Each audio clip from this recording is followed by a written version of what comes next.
Afternoon, Ingrid. Your mic on mute.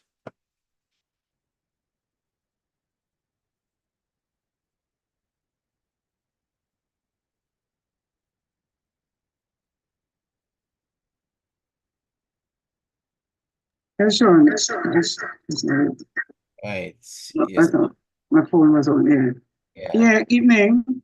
How you going? I have to make you I check in YouTube now, so that it should be on. You should be on AOG work network, right? I did it on AOG. When I log on to my computer, I was able to do it from AOG. Okay. So you see, you're getting good, man. Sean. Why am I getting feedback? My phone was on here. Yeah, If it has, evening. let me I have to let me make you I check in YouTube now, so that it should be Good on evening, folks. Hi, Juliet, evening. network, I right? did it on AOG. When I log on to my computer, I was able to do it from AOG. Do you have your YouTube on? So you see, you're getting good, man.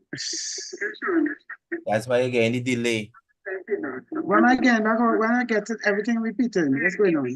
Yeah, you have the YouTube on somewhere? Okay, you mean if I still have it on somewhere else? Yeah. Hi, good evening. Let me see if I do. I probably do. Okay, all right. Sean, are you hearing me? I hearing you. Okay, so I probably had the YouTube on my computer or on the phone. Which one? Someone was on, so you will get that feed. Are you still on YouTube? If I'm on YouTube? If you're still getting YouTube, No. all right, I probably okay. Somewhere Just again, now. people. So let me go back and do You will get that feed. because I'm getting I have my phone on as well as I probably have to take off one of my devices. No, I didn't hear any feedback anymore, so you're good. But are you hearing? But are you getting onto I see you as I am seeing you right now on YouTube. I on just YouTube? So we're on, right? yeah, you're on. You're on. All right, okay. I had to nothing else. No. Well, that's good, man. That's good. I'm glad that this working like that. All right, good.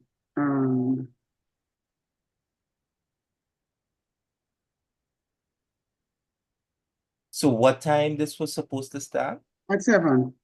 Okay, good. Yeah, it's supposed to So start at 7. when this finish, I think you can edit the video, you know. So this part here, you could take it out and stuff like that. So I will see what I Right. could do on that side. Do I have to do anything besides do I have to make you a co-host? What you want? Why you want to make my co-host? I don't know if you want to do something on YouTube and I don't want to get involved in it. No. Huh? This running directly from your account is up, so I don't have to do anything. On when it Okay, finished all right. and recorded from YouTube, then I can edit. Okay, all right, good. Julia, did you speak to Aberdeen about doing the opening for her?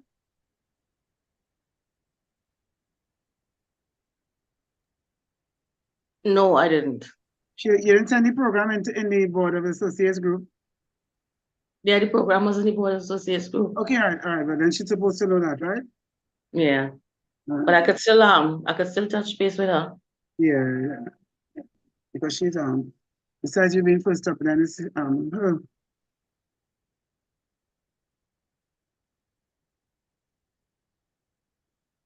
Okay, so you have some editing to do because I'm seeing you with your natural hair uncovered. Who's that? You, Where is he now? AOG, Oh, Liberation, Panel Discussion Liberation 2024. when you see that, even that's only opening up this morning. Mm-hmm. I mean, earlier today, I mean, just delete that now. Where was it? Where is he now? That's Yeah, on the page. yeah, that will be on YouTube. Okay, so So how do I fix that? How will you fix that? oh, you just deleted whoever could get into the back end of your YouTube, like go to your I know, Sean. you hear me now? Yeah, whoever does did what? So whoever in your back end of your YouTube? We have nobody, Sean. We have nobody like you. Okay, well then I will delete it then. Please. All Yeah, right. you know that happened. I mean, I just press something and I see that No, happened. because remember your test. So whatever your test, right, will be there. Well, delete it, please. Now, do I have to make you a co-host to do that? No, no, no, no. I remember you already give me Credentials. yeah, for your YouTube. Okay, good. All right. Yeah, delete it now. All right, good. Hi, Brian. Good evening. Welcome. All right, yes. So, Good Sean, you will evening. organize. Sorry, I was connecting to audio. How are you doing? I'm doing good. Still in the land of the living. Nice to see you, Brent. Good to see you. Okay. Yeah, we just we're broadcasting live on YouTube, so we just finalizing some fine-tuning some stuff while people get in. Are you hearing me? Yeah, I can hear you. Do you want me to test out my slides? Or Oh, so that so I will.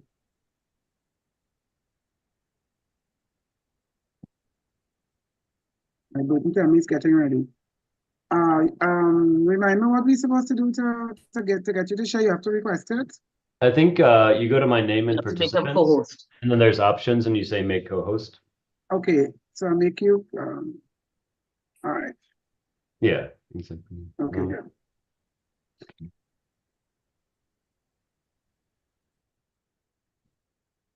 Very good. And so, Shepherd is your co-host, right?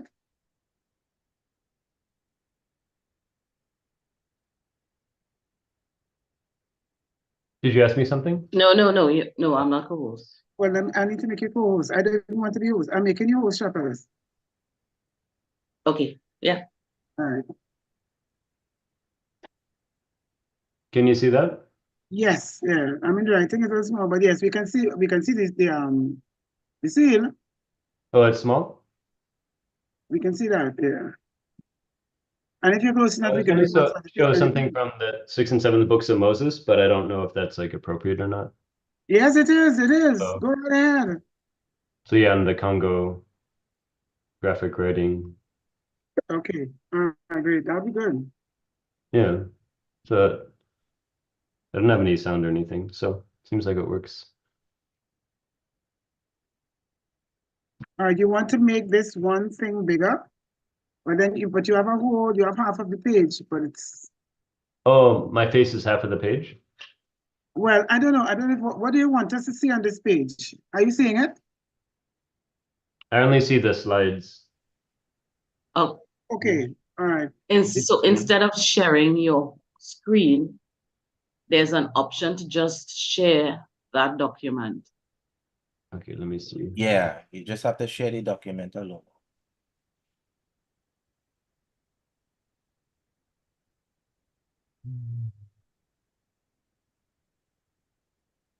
Is that different? Yes. Yes. Okay, all right, good. Yes. Okay. I think you could also just I think go You could to also remove all the other things on the peripheral stuff Yeah, I too. could go to this. Yeah. yeah, right, good. Slideshow. Yeah. Right, good. I just like to have the pointer to like show things, but yeah, that looks good. Okay. Okay. Right.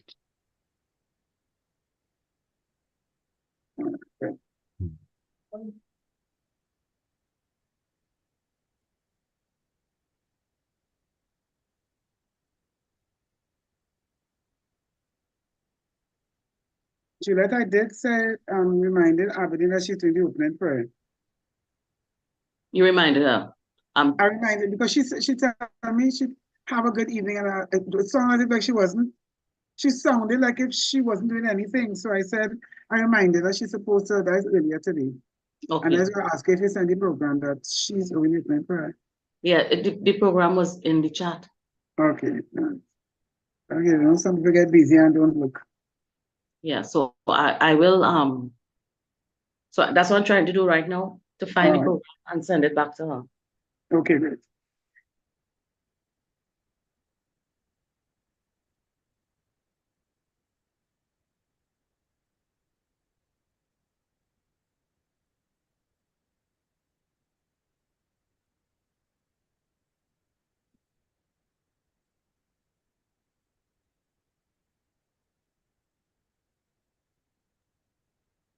I'm gonna go get ready, but I'll be back. Okay, all right, great. So you're all Yeah. set. Okay. All right, great.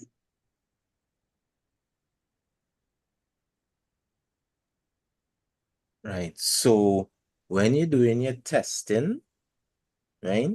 Then about John. No, when you're doing your testing, like when you did this evening, when you came Yeah, up, right? Always make it unlisted. When it's unlisted, nobody can see it. how do I see that? Ah, I just open something and I say, hey, but I'm seeing myself. Right, yeah. So it's sometimes when you go, it's you could set it as public, unlisted, or private. All right, here's what happened. After Yeah, this yeah. one show me, you just walk my tricks and I could see it.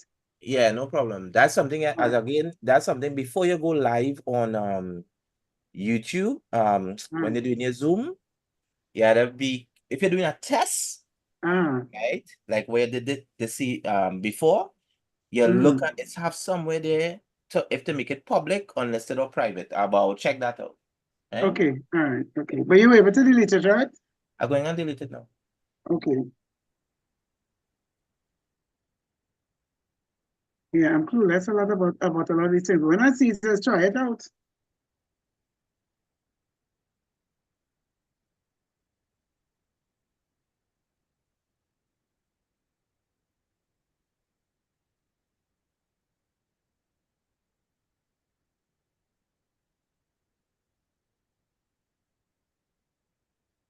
Just remind him to show you how to edit out all this preamble.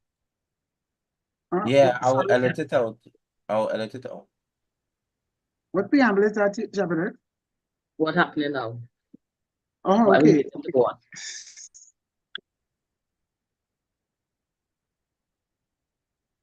Yeah, that's why you have to have somebody behind the scenes doing that.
Hi, Janice, good evening. Hi, good evening. Hmm.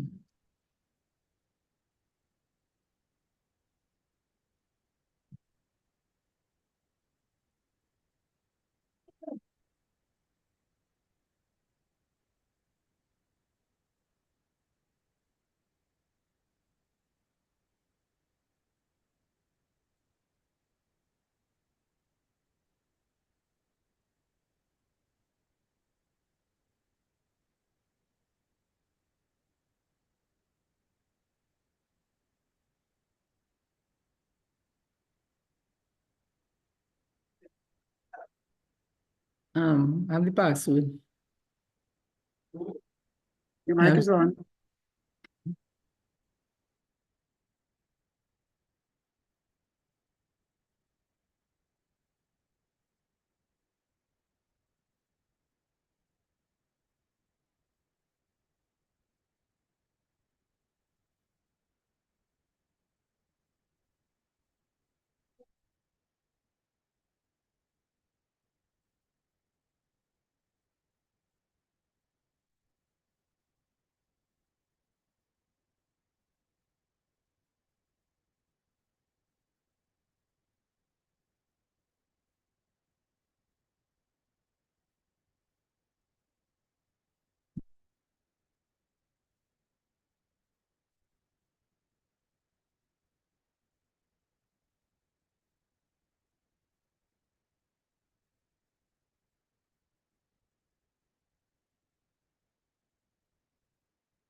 Pastor, good evening.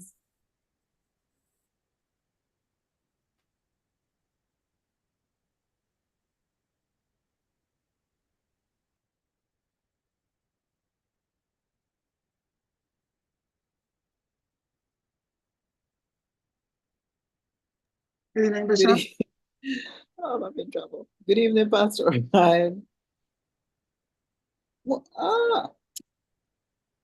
ah, Okay, I had headphones in. Good evening, Pastor Okay, Ryan. good evening, my dear. Good evening. Nice to see you. How are you? I am good. I'm good. I'm good. Glad to hear Good. that. Excited about tonight's discussion. Good, good, good. Yeah, looking forward to it. Yeah. So, let me minimize this.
Blessed evening. Can you hear me?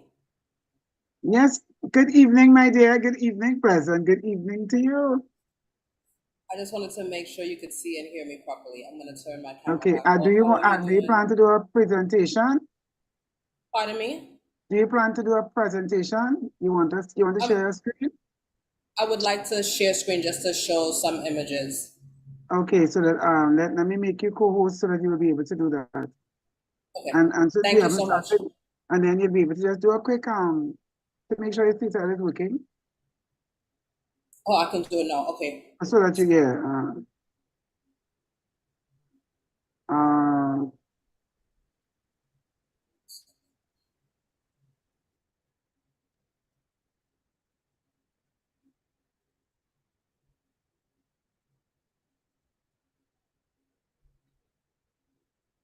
so I think you have to request to share screen. Okay.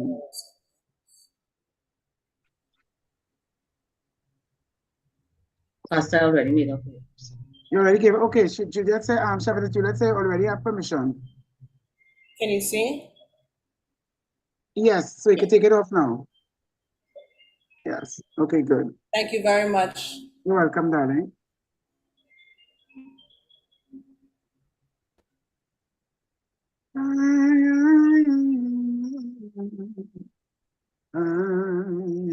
Professor Crossan has fallen off. Okay, all right. Yes, when he comes back in, we will start him on. But he should come back in with the permission, right, Chapelet? No, I'll have to make him co-host again. Okay, all right.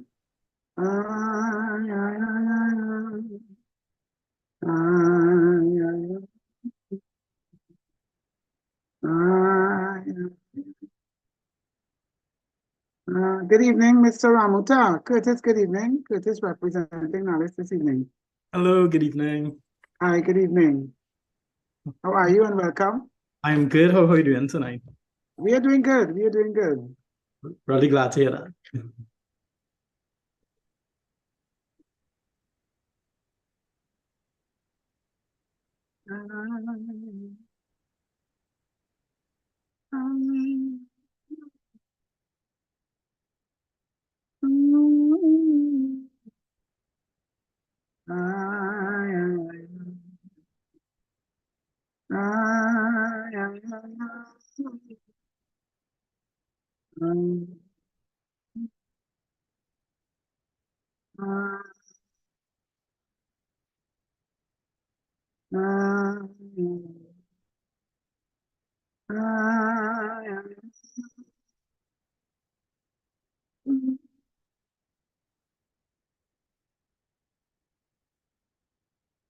I'm slowly already.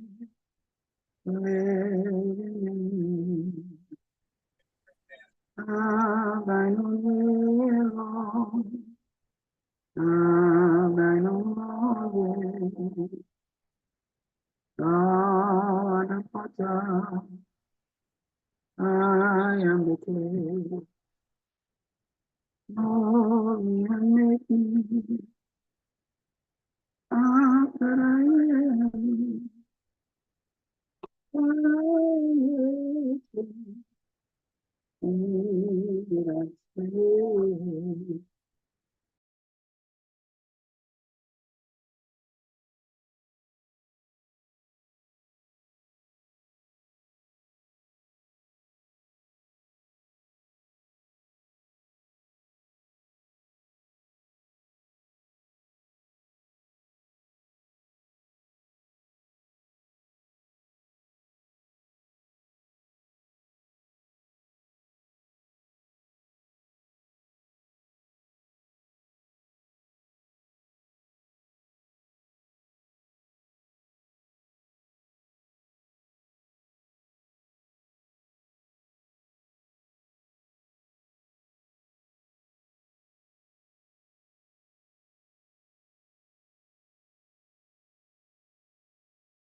Good evening, folks. It is now 7 p.m.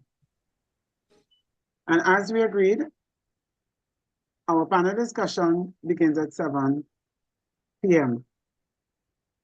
And so we're going to get started. I will hand you over.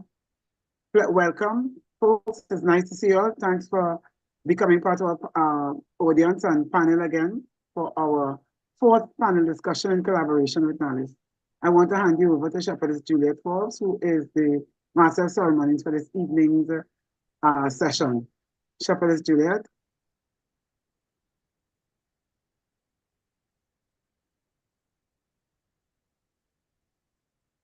And please make me a co-host. Pleasant good afternoon to you all. I am currently in the middle of admitting people, Pastor, so I'm a little. Anyway, welcome. Make me co-host, please. Okay. Welcome to our panel discussion, Shout Out Baptist Liberation Day 2024. Our panel discussion today, the role of seals in spiritual experiments.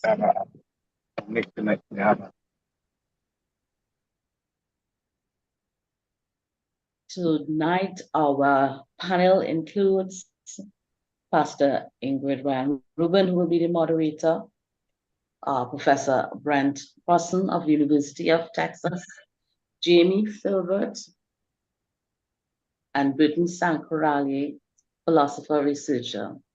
Jamie Filbert is a dancer, Kalinda specialist, educator, and writer. Without further ado, I'm going to ask Mr. Curtis Ramuta, who is the representative from NALIS, if he can do the welcome on behalf of NALIS.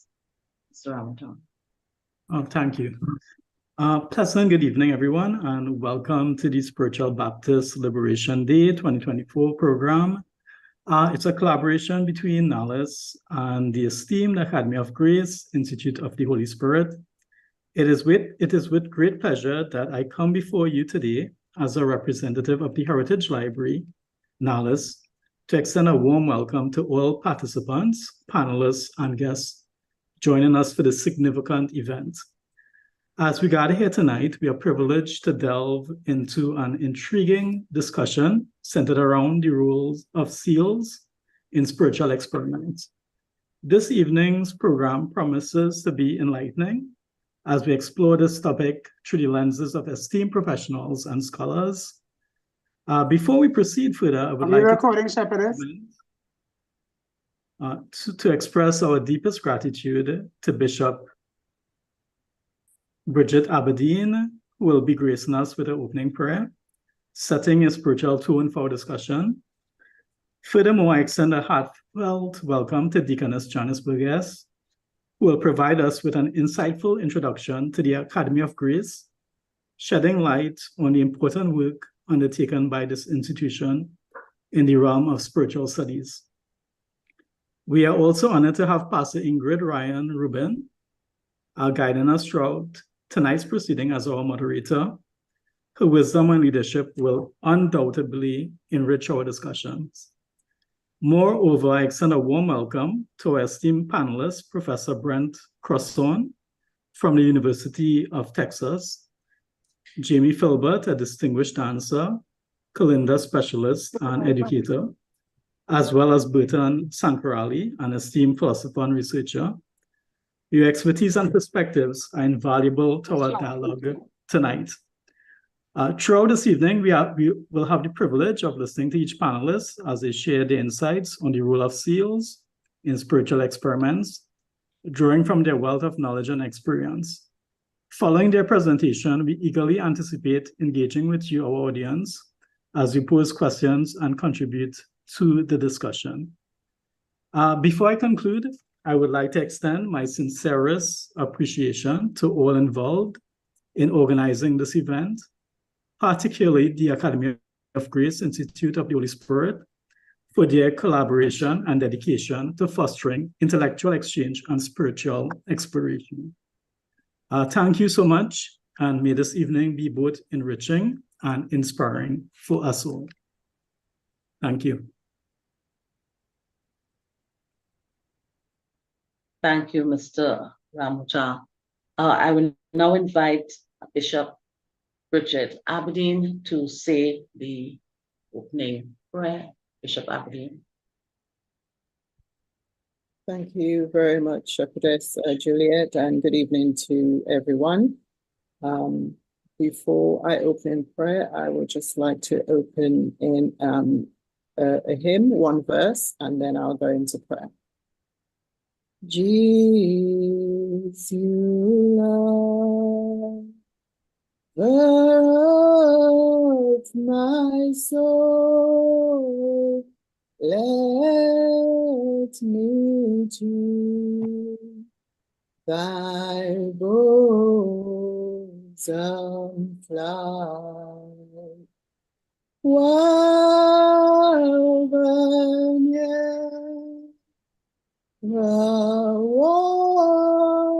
waters roll, while the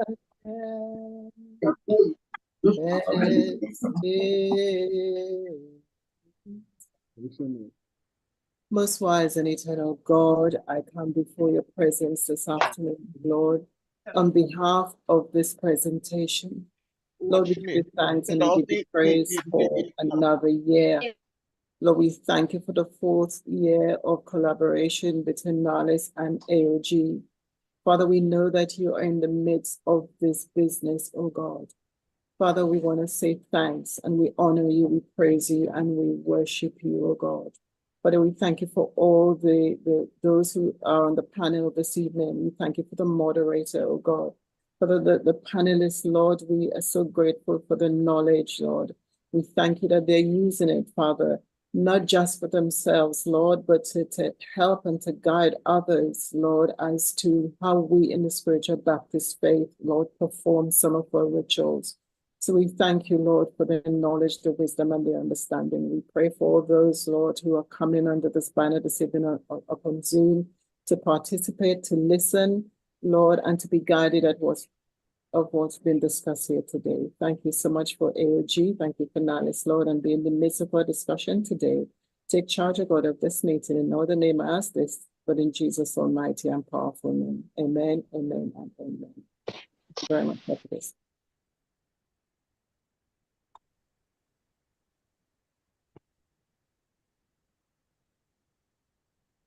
Thank you very much, Bishop Aberdeen. I would now like to introduce Pastor Ingrid Ryan Reuben, who will do the introduction to the topic. Pastor Ryan. Thank you very much, Shepherdess Juliet. And folks, good evening and welcome.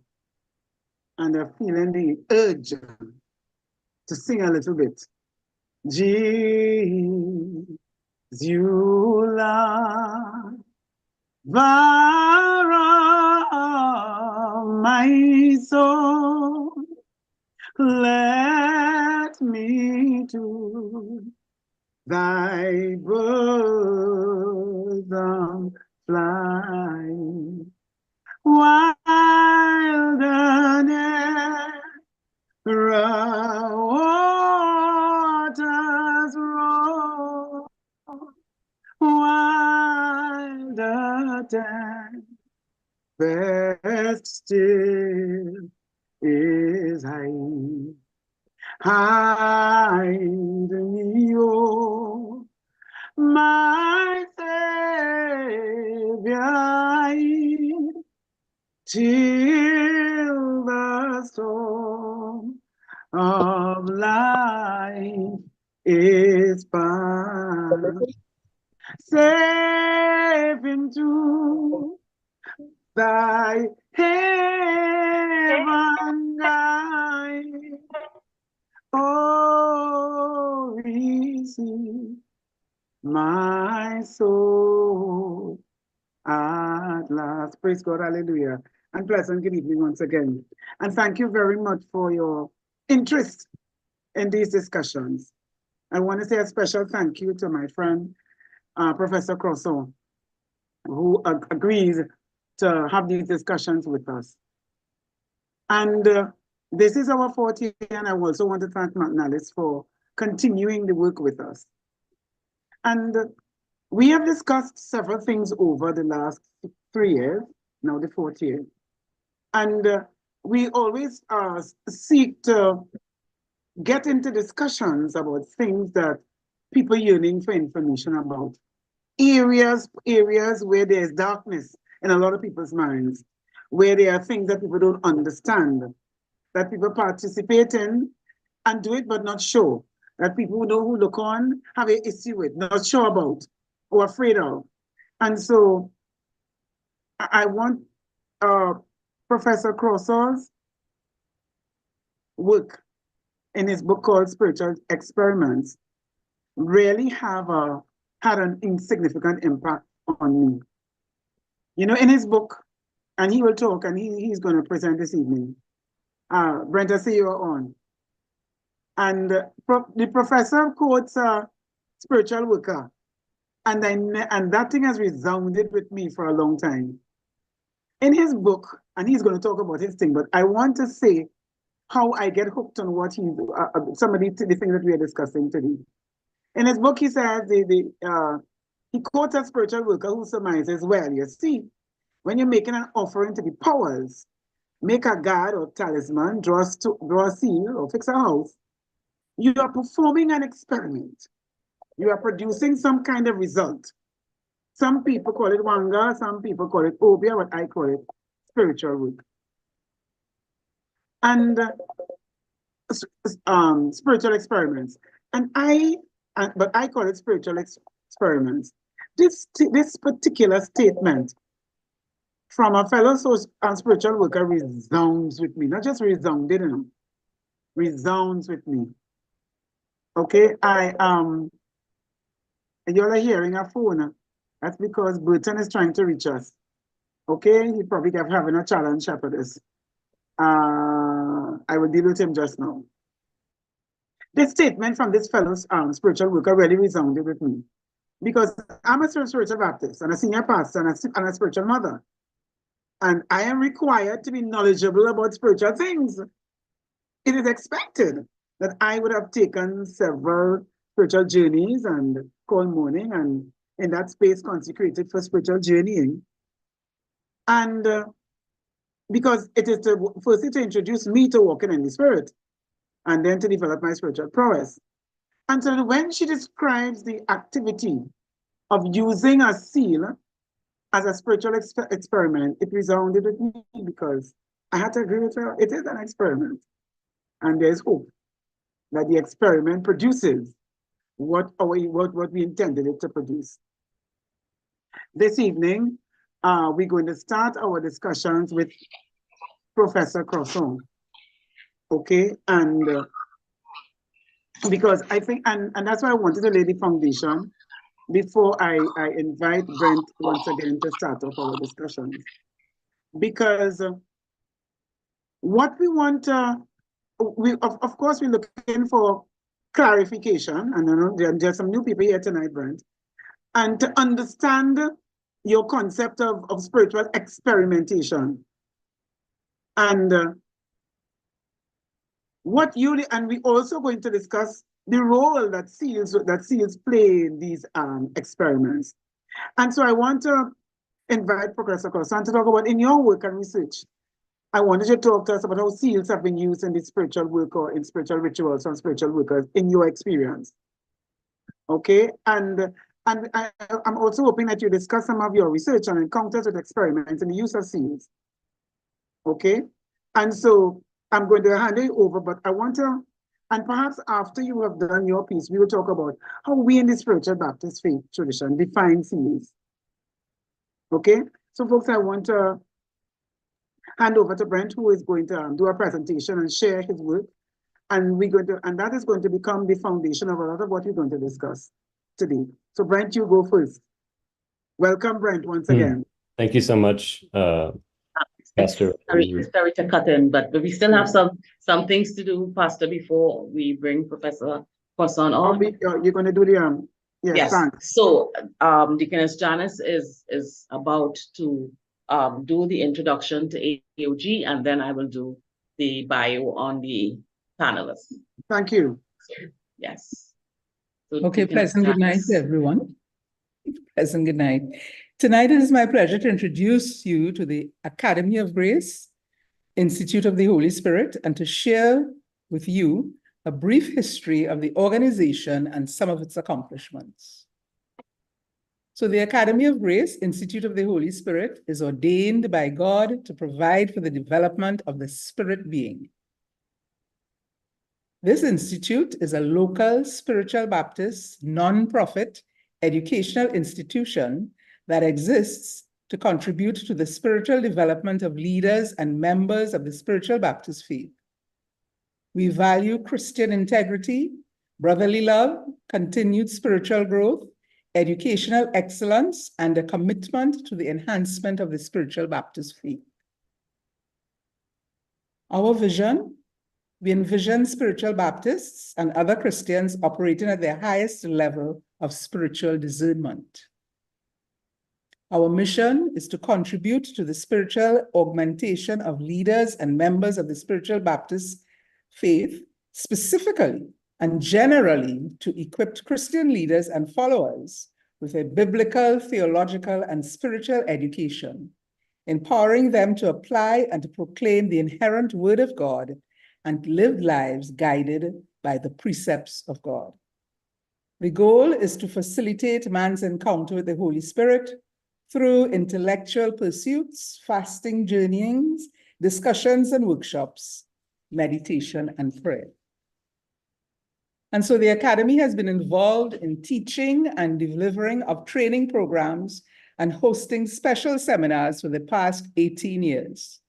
The Institute has developed signature certificate and diploma programs in theology, ministry, and a mission that are intended to provide certified training for spiritual Baptist leaders and members, as well as other Christian denominations.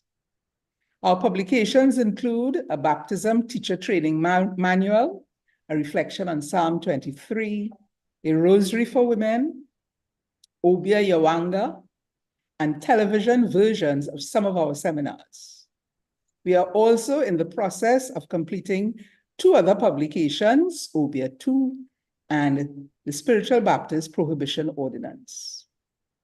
In 2021, we collaborated with NALIS to expand our scope and developed an online discussion series. This year, we continue our collaboration with a panel discussion on the role of seals in spiritual experiments. In 2023, we started our collaboration with the National Trust of Trinidad and Tobago with a lecture on the Prohibition Ordinance. Yesterday, we explored music and the spiritual Baptist faith tradition. The Academy is currently working on developing a religious instructions curriculum for spiritual Baptists to be used in secondary schools, as well as our ongoing research to produce a textbook to provide knowledge and a better understanding of our faith tradition. Thank you as I hand you back to Shepherdess Juliet Forbes. Thank you very much, Deaconess Burgess. It is now my task to introduce to you the presenters for today's program. Pastor Ingrid Ryan Reuben is pastor and senior mother at St. Cecilia Spiritual Baptist Church and Healing School, Faizabad, and the principal associate of the Academy of Greece, and a theologian trained at the Seminary of St. Vianney and the Ugandan Martyrs. She continues to seek to empower especially spiritual Baptist practitioners with knowledge of the source of their spiritual essence. An ardent researcher, Pastor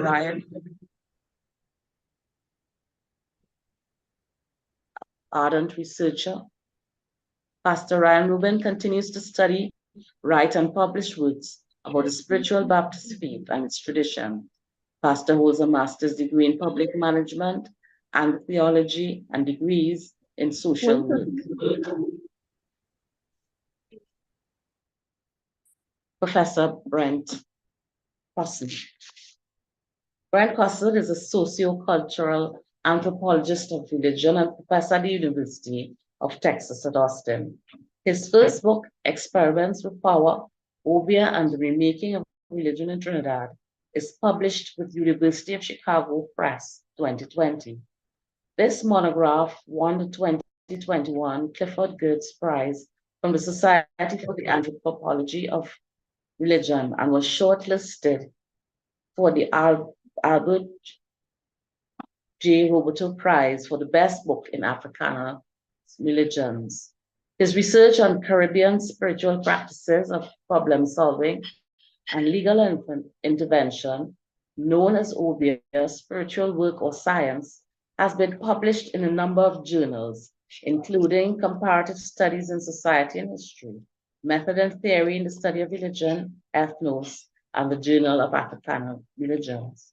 He hopes to bring a perspective on seals as a form of spiritual writing and technology, with diverse sources ranging from phonographic writing to grimoires and hermeticism. Burton Sankarali.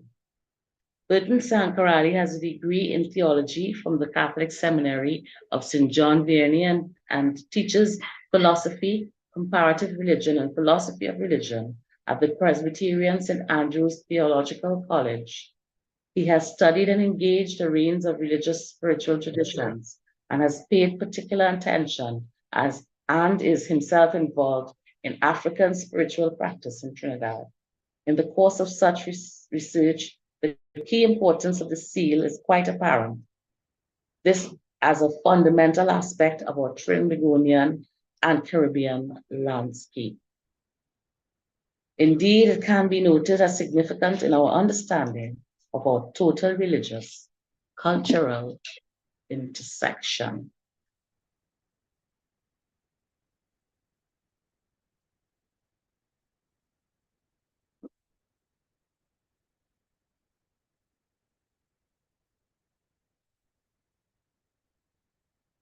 Did we lose you, Shepherdess? No, I'm here. Okay. Yes, I was just letting Mr. Sankarali in. Jamie J. Filbert, Trinidad and Tobago native and the Bed-Stuy, Brooklyn bred. Jamie J. Filbert is an international interdisciplinary performing artist, choreographer, and educator for over 3 decades.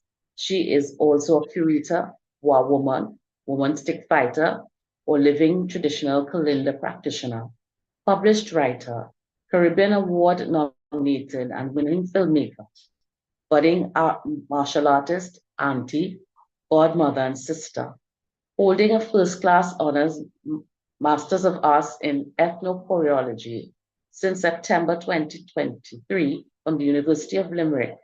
Jamie extends this knowledge through the Caribbean, Africa, and Europe, North America, and Canada to share in upliftment of Kalinda's empowering ancestral intelligence and ability to move, shape, and bridge the gap between the non-practitioner and the practitioner through transgenerational ethnic practice and radical care.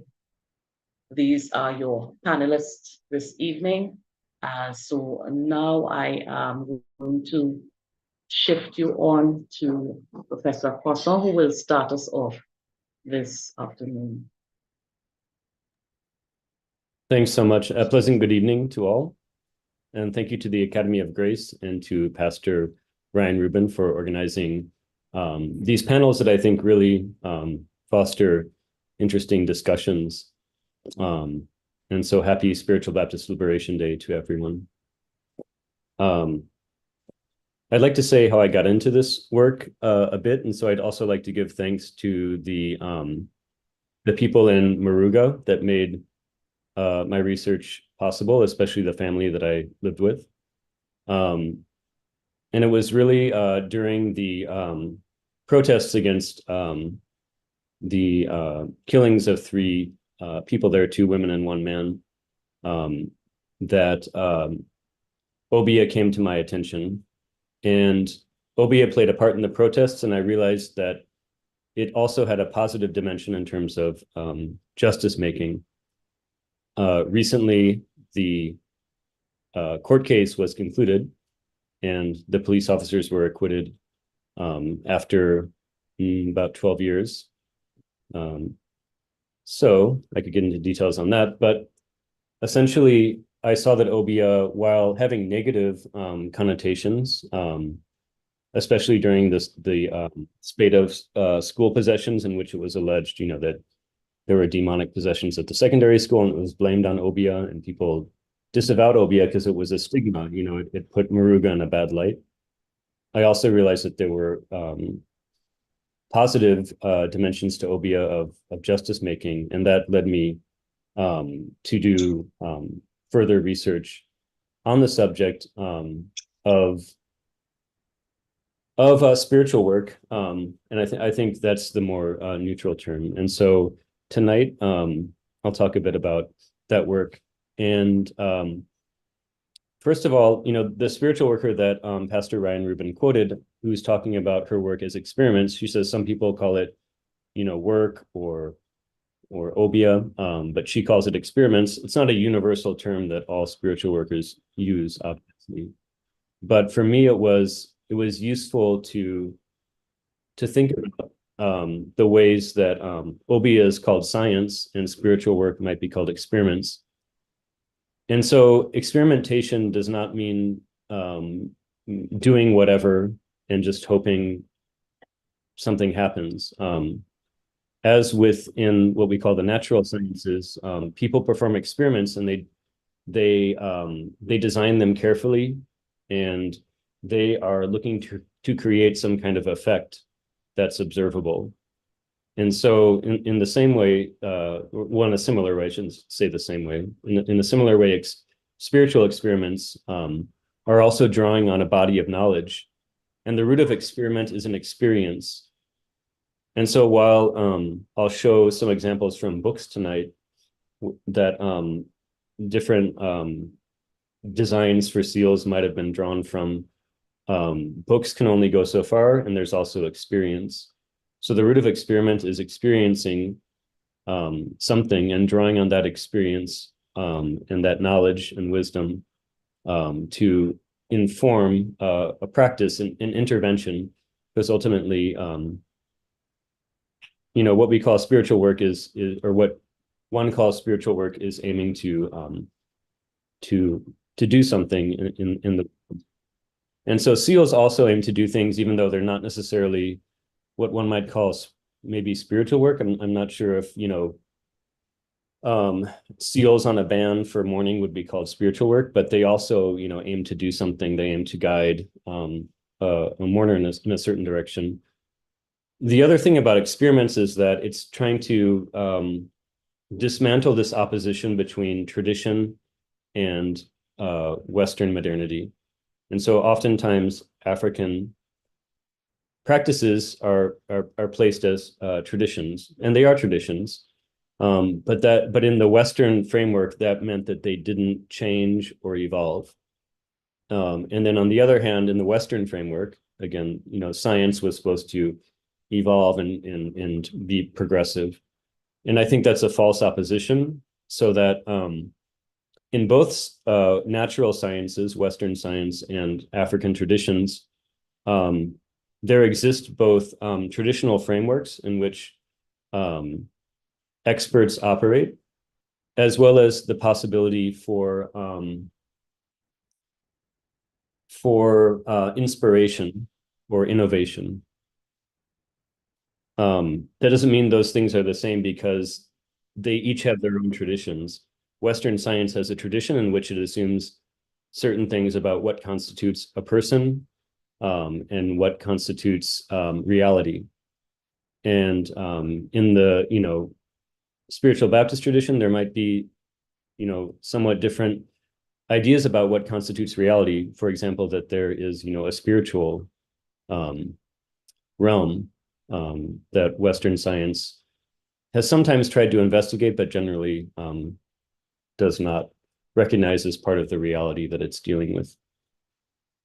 So I think that experiments aren't meant to say that the expert does whatever and just hopes for the best. It's drawing on a embodied knowledge, experience, and also often book knowledge. And so I'll show a few slides of this kind of book knowledge that SEALs are often drawn from.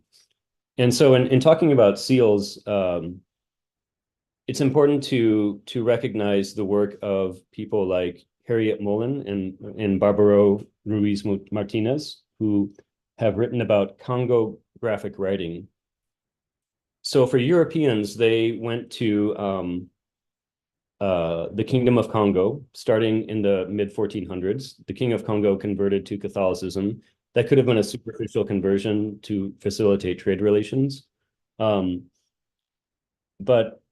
essentially, there was this interaction, and Europeans eventually came to say that Western and Central Africans did not have systems of writing. And so what the work of Harriet Mullen and Barbaro Ruiz Martinez shows is that there was a very well-developed system of writing in the Congo that Barbaro Ruiz Martinez calls Congo graphic writing.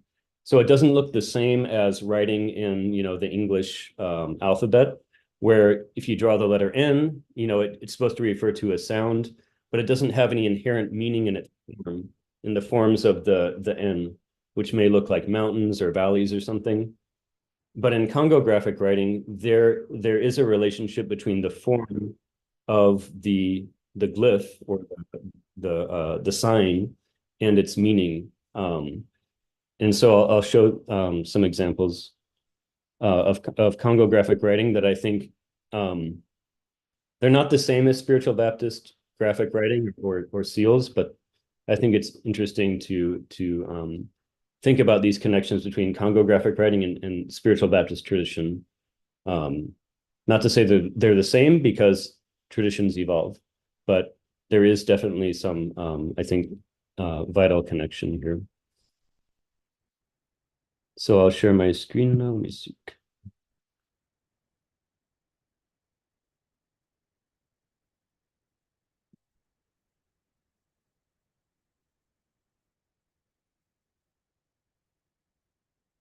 Can everyone see that?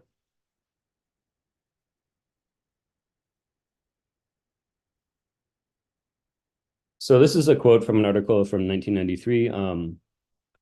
Seals are the words written in chalk and sealed in wax on the headbands. I think seals are more than that, right? Because seals are used in other contexts. But I think the key thing I wanted to highlight here is that seals taken from books can also send people off. One is supposed to use only what the spirit gives you. And so the spiritual mother that this author is quoting, I think this speaks to the limits of book knowledge. You know, I'll show things from books, but it doesn't mean that one could just read a book and be a pointer, or as Pastor Ryan Rubin says, a navigator, which is an example of a kind of innovation in which Pastor Ryan Rubin, as I understand, you know, uses the word navigator as something that's expresses something that's more appropriate to her experience than pointer, but they're essentially the same thing. But I think what this is talking about is that, you know, one could read a book and try to do things that the book says, but not get the expected result. One is not grounded in certain knowledge or wisdom or experience. And so for me, I'm not a spiritual worker. I don't have experience using seals, but I think about cooking and the idea that, you know, if I didn't know how to prepare food or understand the rudiments of cooking, I could get a cookbook and I could try to follow a recipe and I might get something that didn't taste good. And in cooking, there's also something called sweet hand, which is an embodied capacity that can't be quantified within a book. And so sweet hand, I think, is something like, well, maybe not like being guided by the spirit, but there's something that's unquantifiable about being guided by the spirit, and what the spirit can call for might not be what's in the book.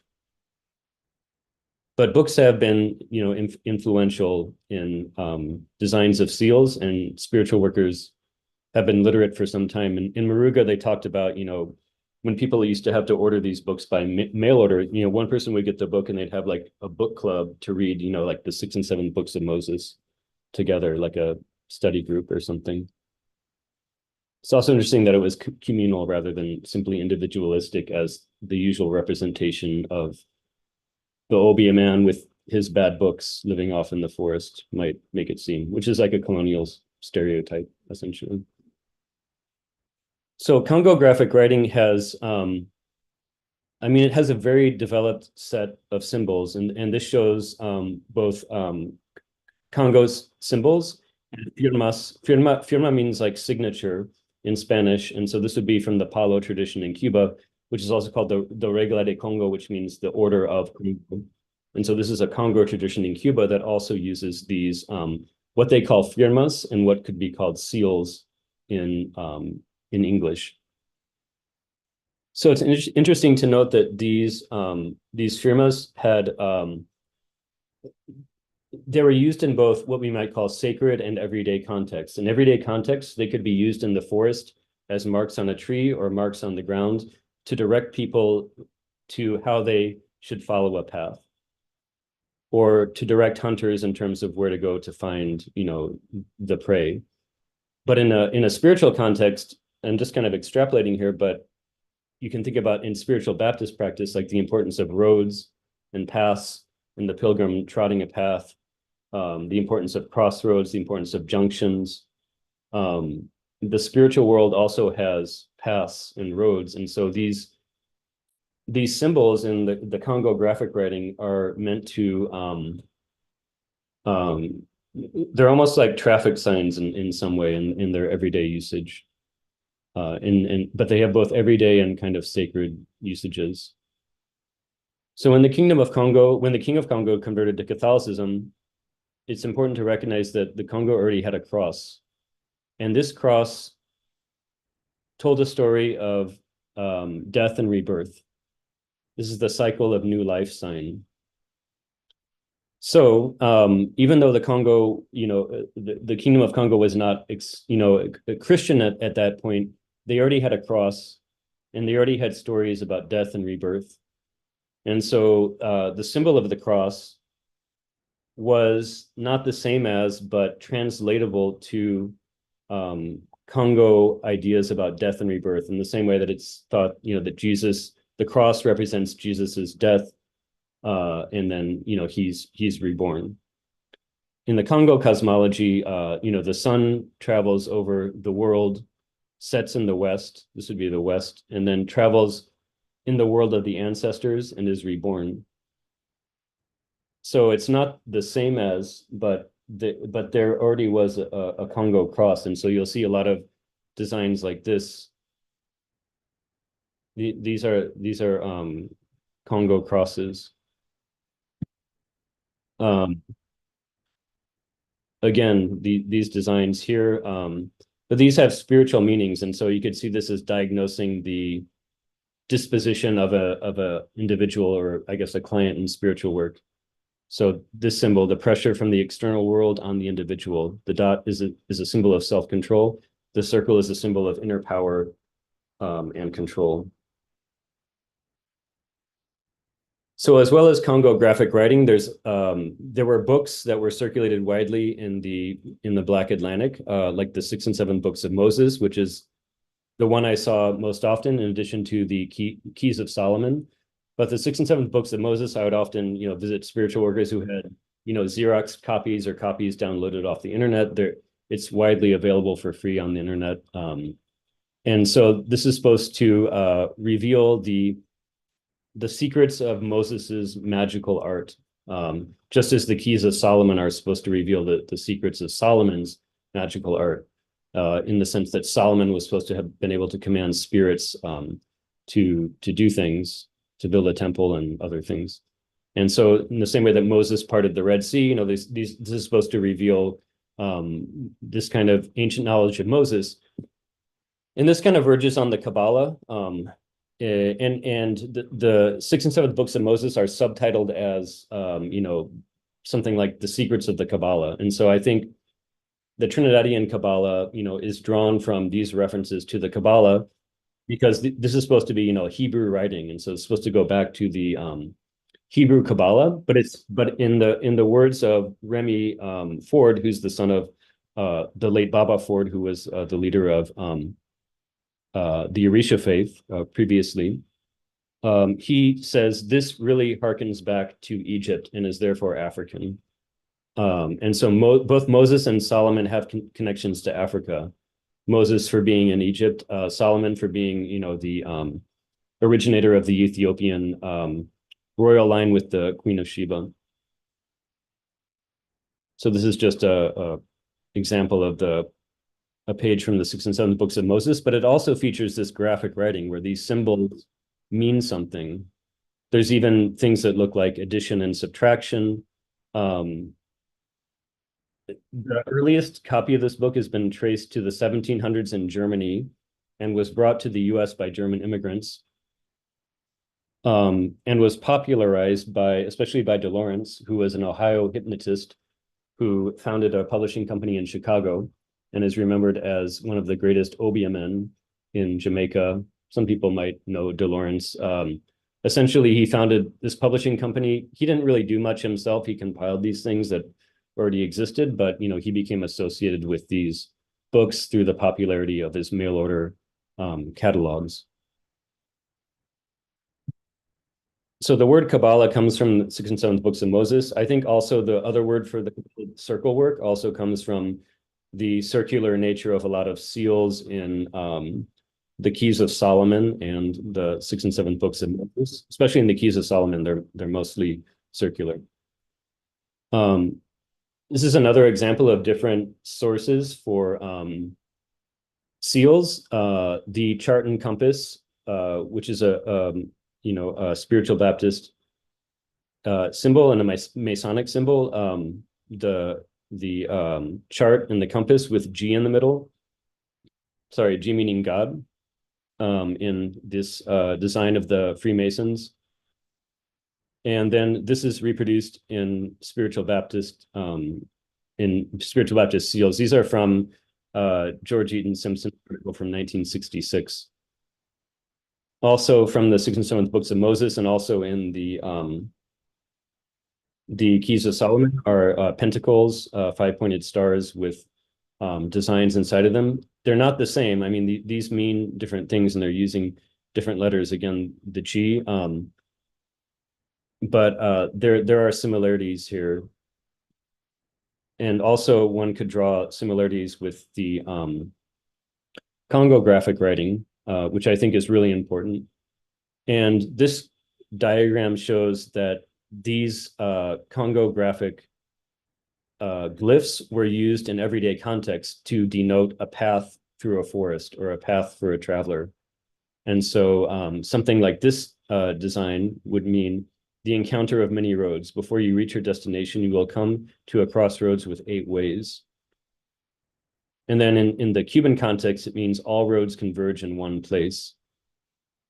And so there's often symbols like this in spiritual Baptist seals, which, you know, are not the same as, but I think there's a resonance between Congo ideas of a sacred path that that seals are supposed to guide one on, in the same way that seals on a band are supposed to you know, in a certain way guide a mourner. There's a kind of way that these are guides, and so I think it's really interesting to note these Congo graphic writing symbols. These are drawn from Barbaro Ruiz Martinez's work. His book is called Congo Graphic Writing and Other Narratives of the Sign. Again, like Harriet Mullen, he's showing how there was a very elaborate and complex system of writing. It just didn't look like the phonetic alphabet, where these symbols would refer to a sound that you put together to make a word. Rather, you know, the form of this symbol itself is related to the meaning. Form and meaning are not separable. For example, here, which looks like, you know, $sign, the road is not direct, it has many curves, but you can see that these are curves, and then, you know, this is like a path through those curves. This is another example from George Eaton Simpson's 1966 article, where he's kind of representing different signs that he found. Again, there's not direct correlations here, but this is from Barbaro Ruiz Martinez's book, where he's showing the firmas. Again, firmas is from means signature. It's from the Cuban Congo tradition, Palo, or Regla de Congo, the Order of Congo. And this is the firmas of Nzambi Mapungo, which is means like high spirit or great God or high God, essentially identified with the transcendent God, also identified with the sun sometimes, the creator God essentially.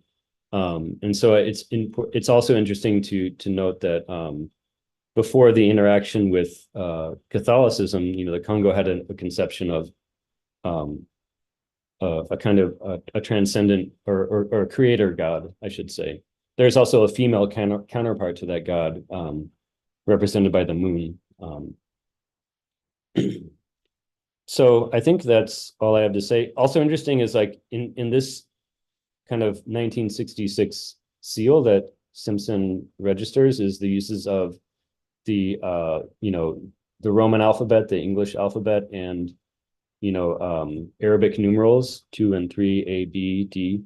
I think that shows the ways that inspiration operated in the spiritual Baptist tradition, where you can't say that this is the same as, you know, Congo graphic writing or the seals in the 6th and 7th books of Moses, although people might use those seals.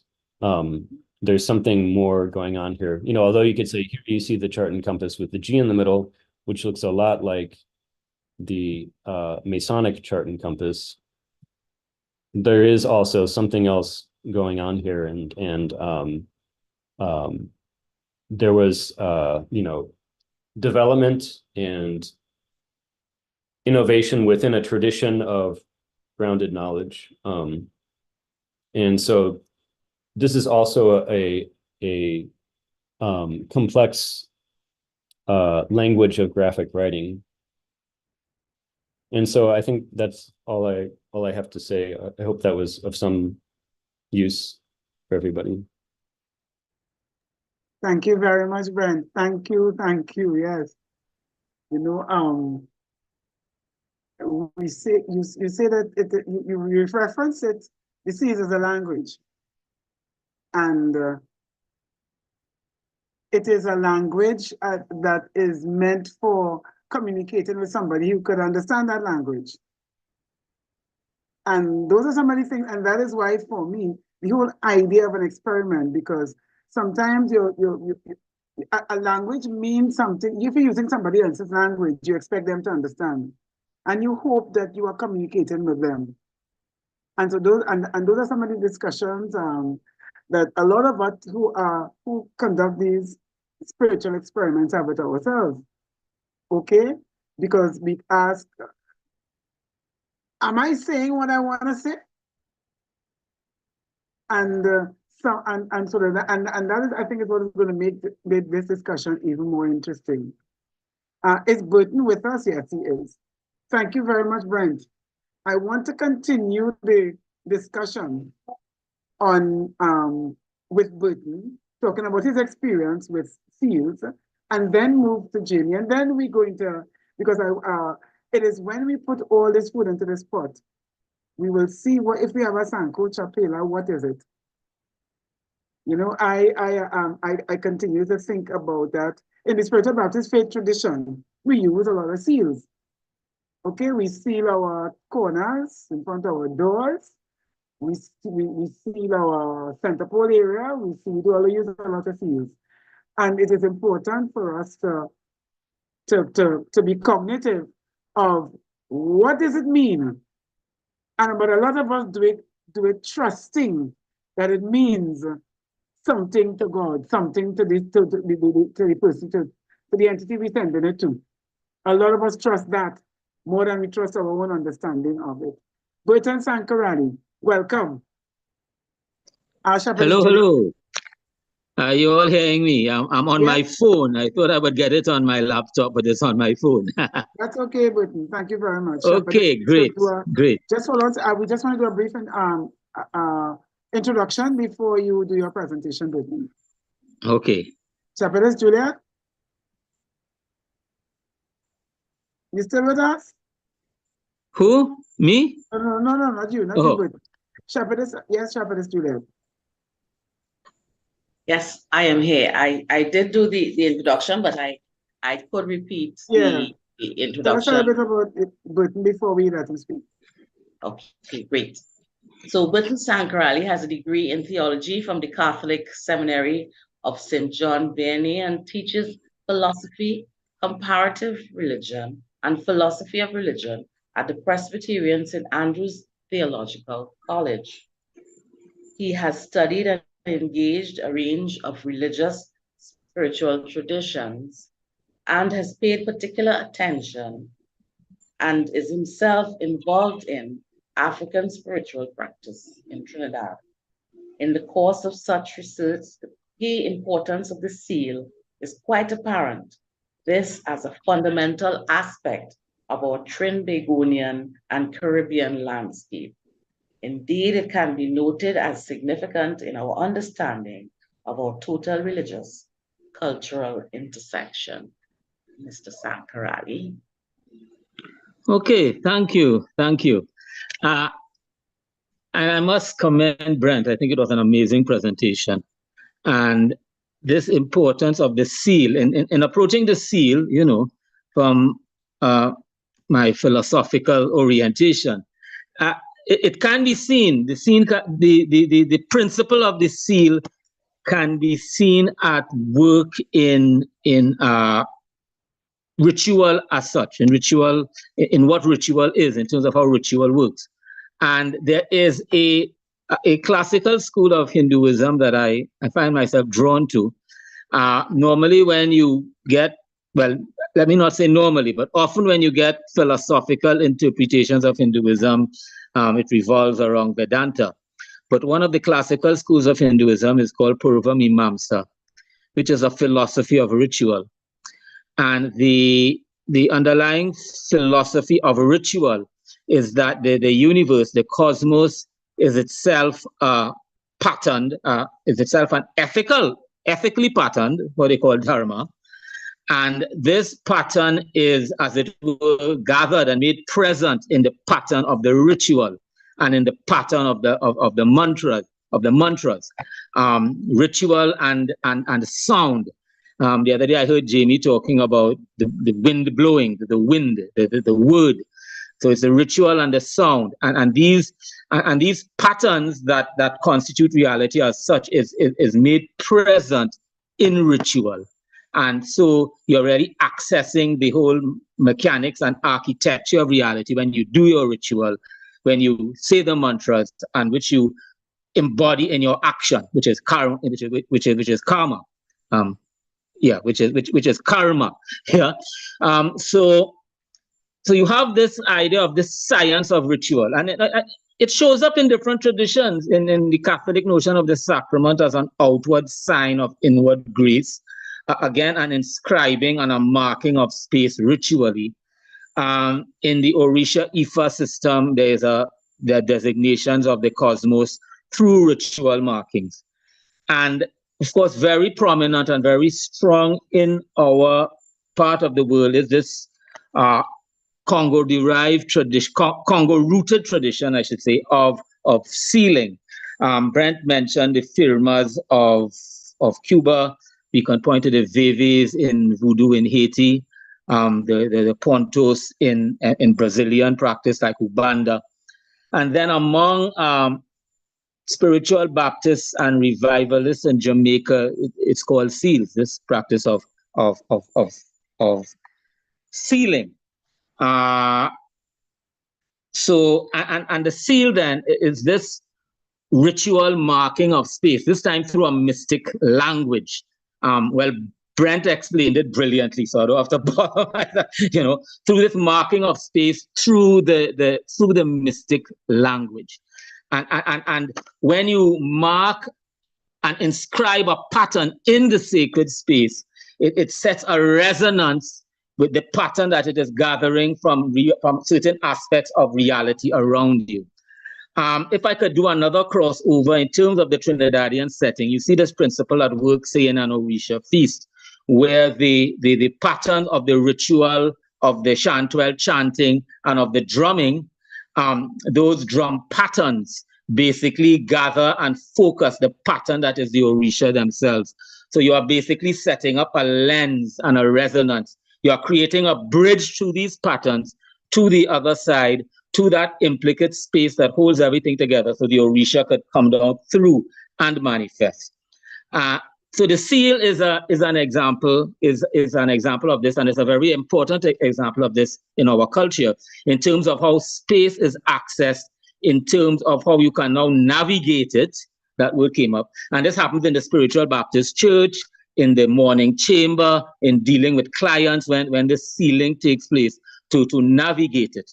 And why is it important to do this? Well, one reason is that it enables us, this is an important reason, practical reason why people turn to spiritual teachers in our culture, is that you sense something is wrong in your space, something is wrong in your reality, in how you're, and the sealing enables that pattern to be focused within a ritual space, that same pattern, and you can now engage in actions of rectification. This, of course, brings us to the whole concept of experiments and Brent's marvelous book, which I recommend everyone to read, that the sealing is a form of spiritual experiment.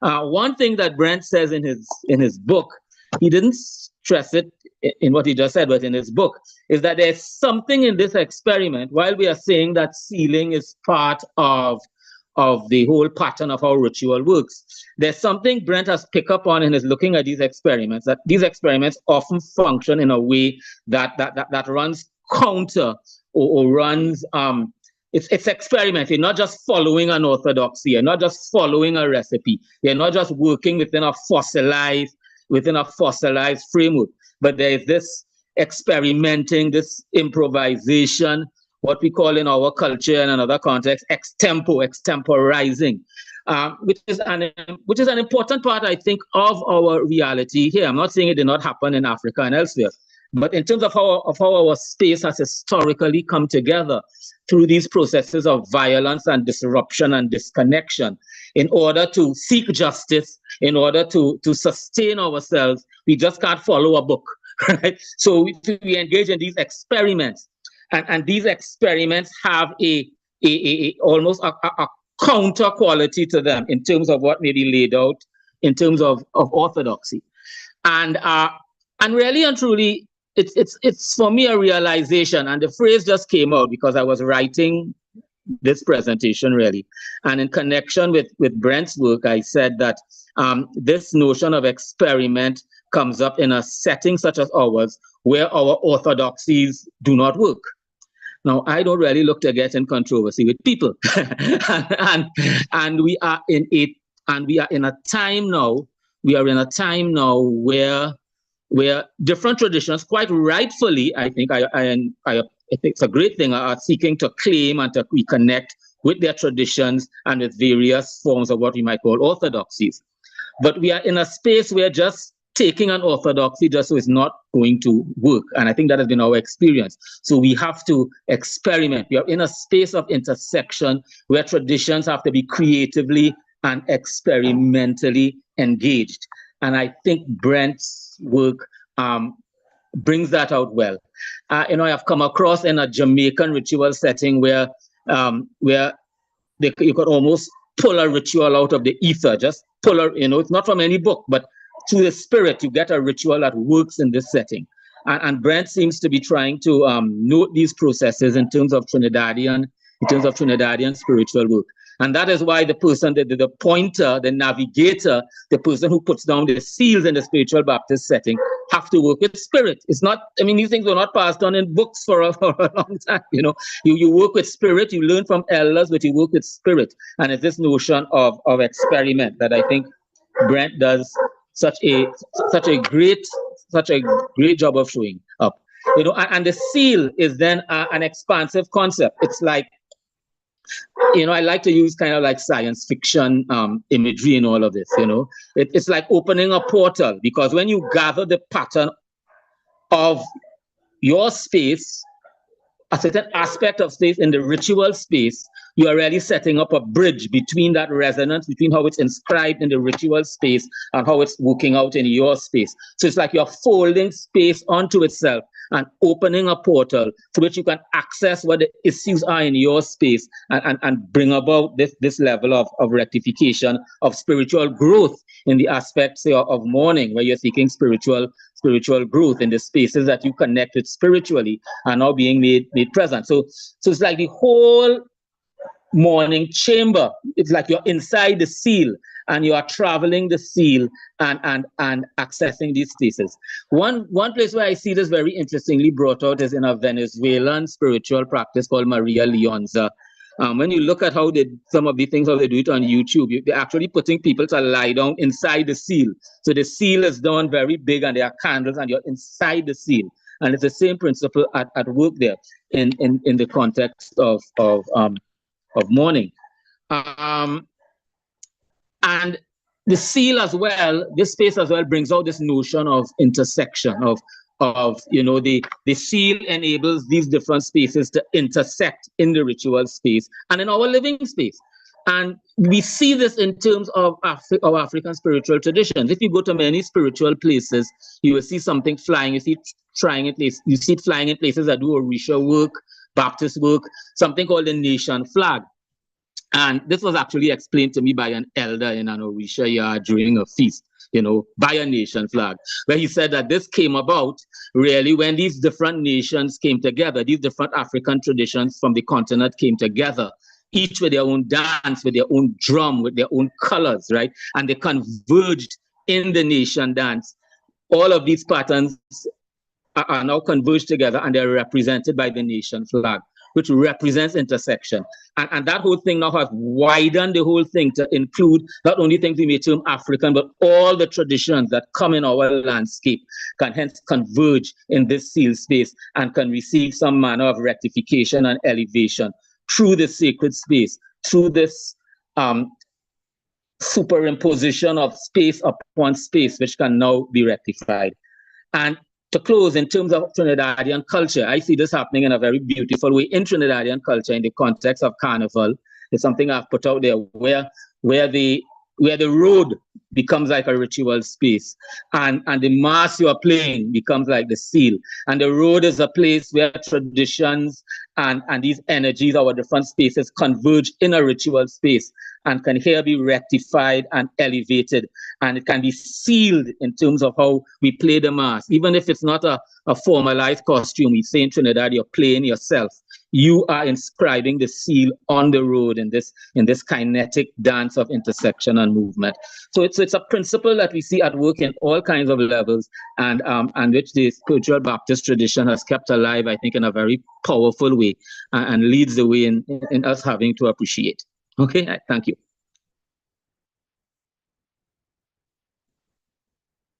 Thank you very much, Luton. I'm sure you are even more excited as Brent's introduction. You know, as a spiritual navigator myself, you know, I listen to you, to Brent and to yourself. And in my head, I'm saying we have been operating in these spiritual spaces for so long as spiritual Baptists. And so many of us are trusting the process without a lot of us don't have a clue what it means, except that we trust the action that we are taking. And that is why the idea of spiritual experimentation resonates so much with me. Because a lot of us take what I define as a risk when we as navigators put people on the spiritual road and expect that the signposts that we have provided for them, the junctions that they might meet, we're not sure what is going to happen, except we are sure in our practice and sure in our experience over time. And that that provides us with some level of safety. And so we are willing to continue these experiments. And now before I continue, I want to introduce my young friend Jamie and daughter Jamie Philbert. And I'm going to come back in the discussion to both Brent and Burton, but I want Jamie to present first. And then we can have this all-round conversation. Jamie is, I met Jamie and I hired her for a position that we were looking for somebody. And since that, I have had our relationship has exploded. You know, her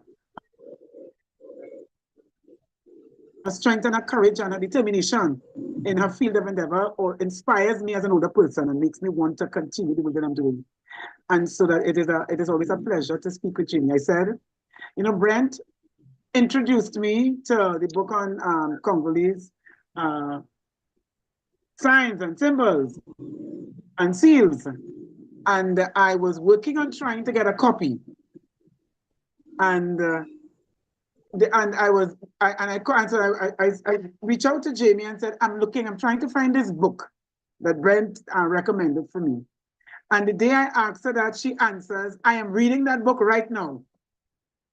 Her response was, right now I'm reading that book, I'm going to send you a copy immediately. And so that kind of connection between me and this young woman is important to me. The same way I've connected with you, Burton and Brent.